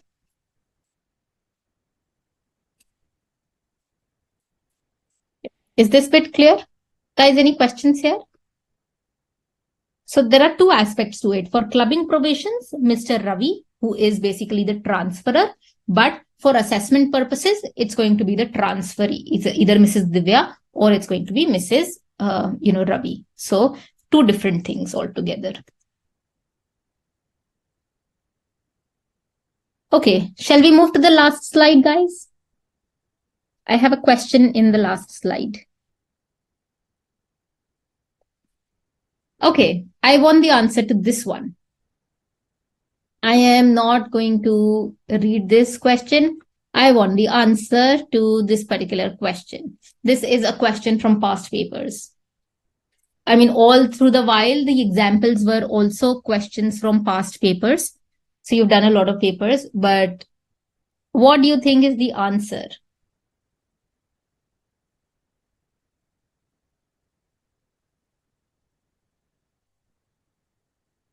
Please type it out in the chat box.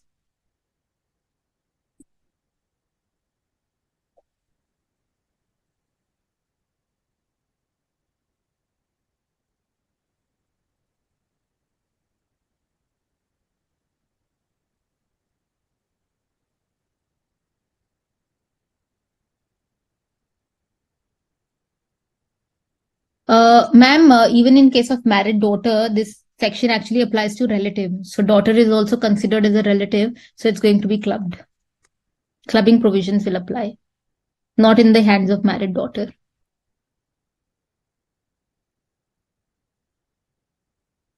Okay. Any other answer? I have 9,500. For people who are writing 9,500, I will expect them, I will just ask them actually to think a little more.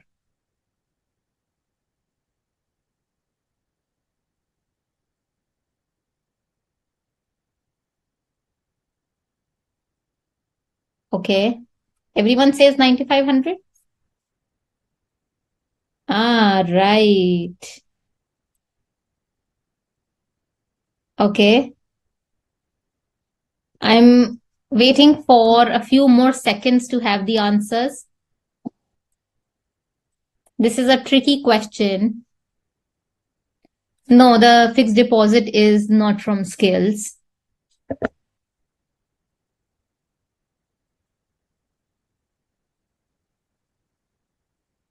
Any other answer? Do we have more answers coming in?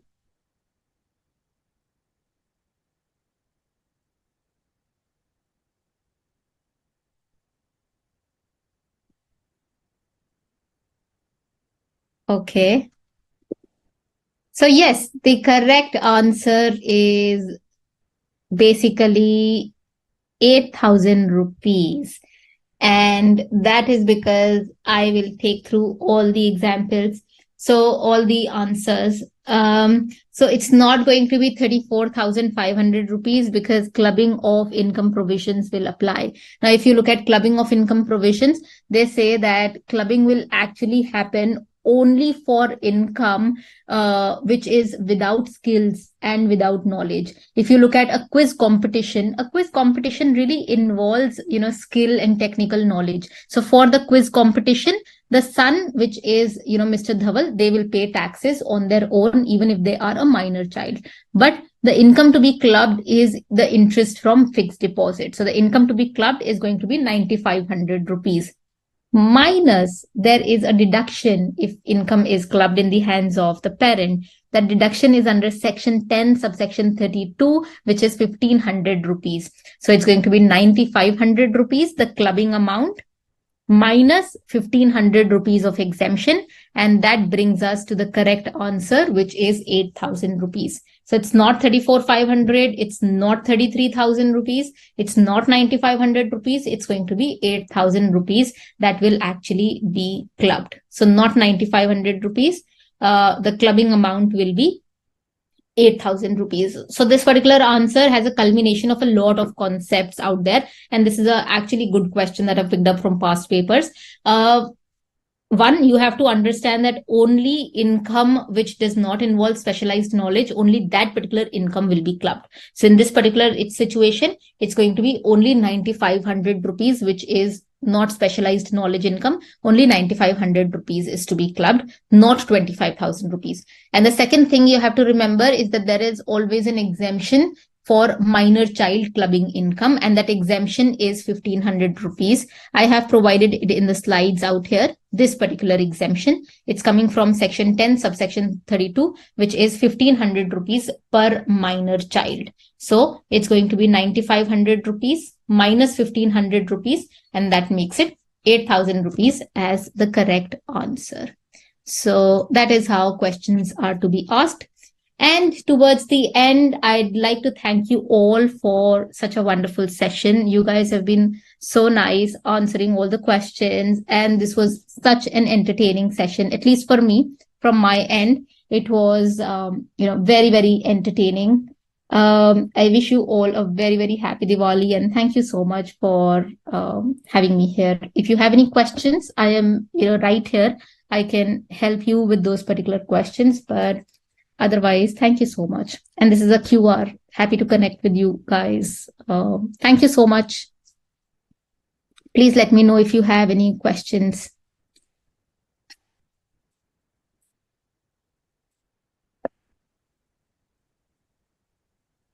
So we can stop the recording now.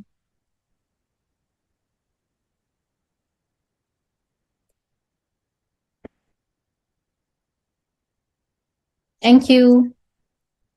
Thank you, guys. Recording stopped.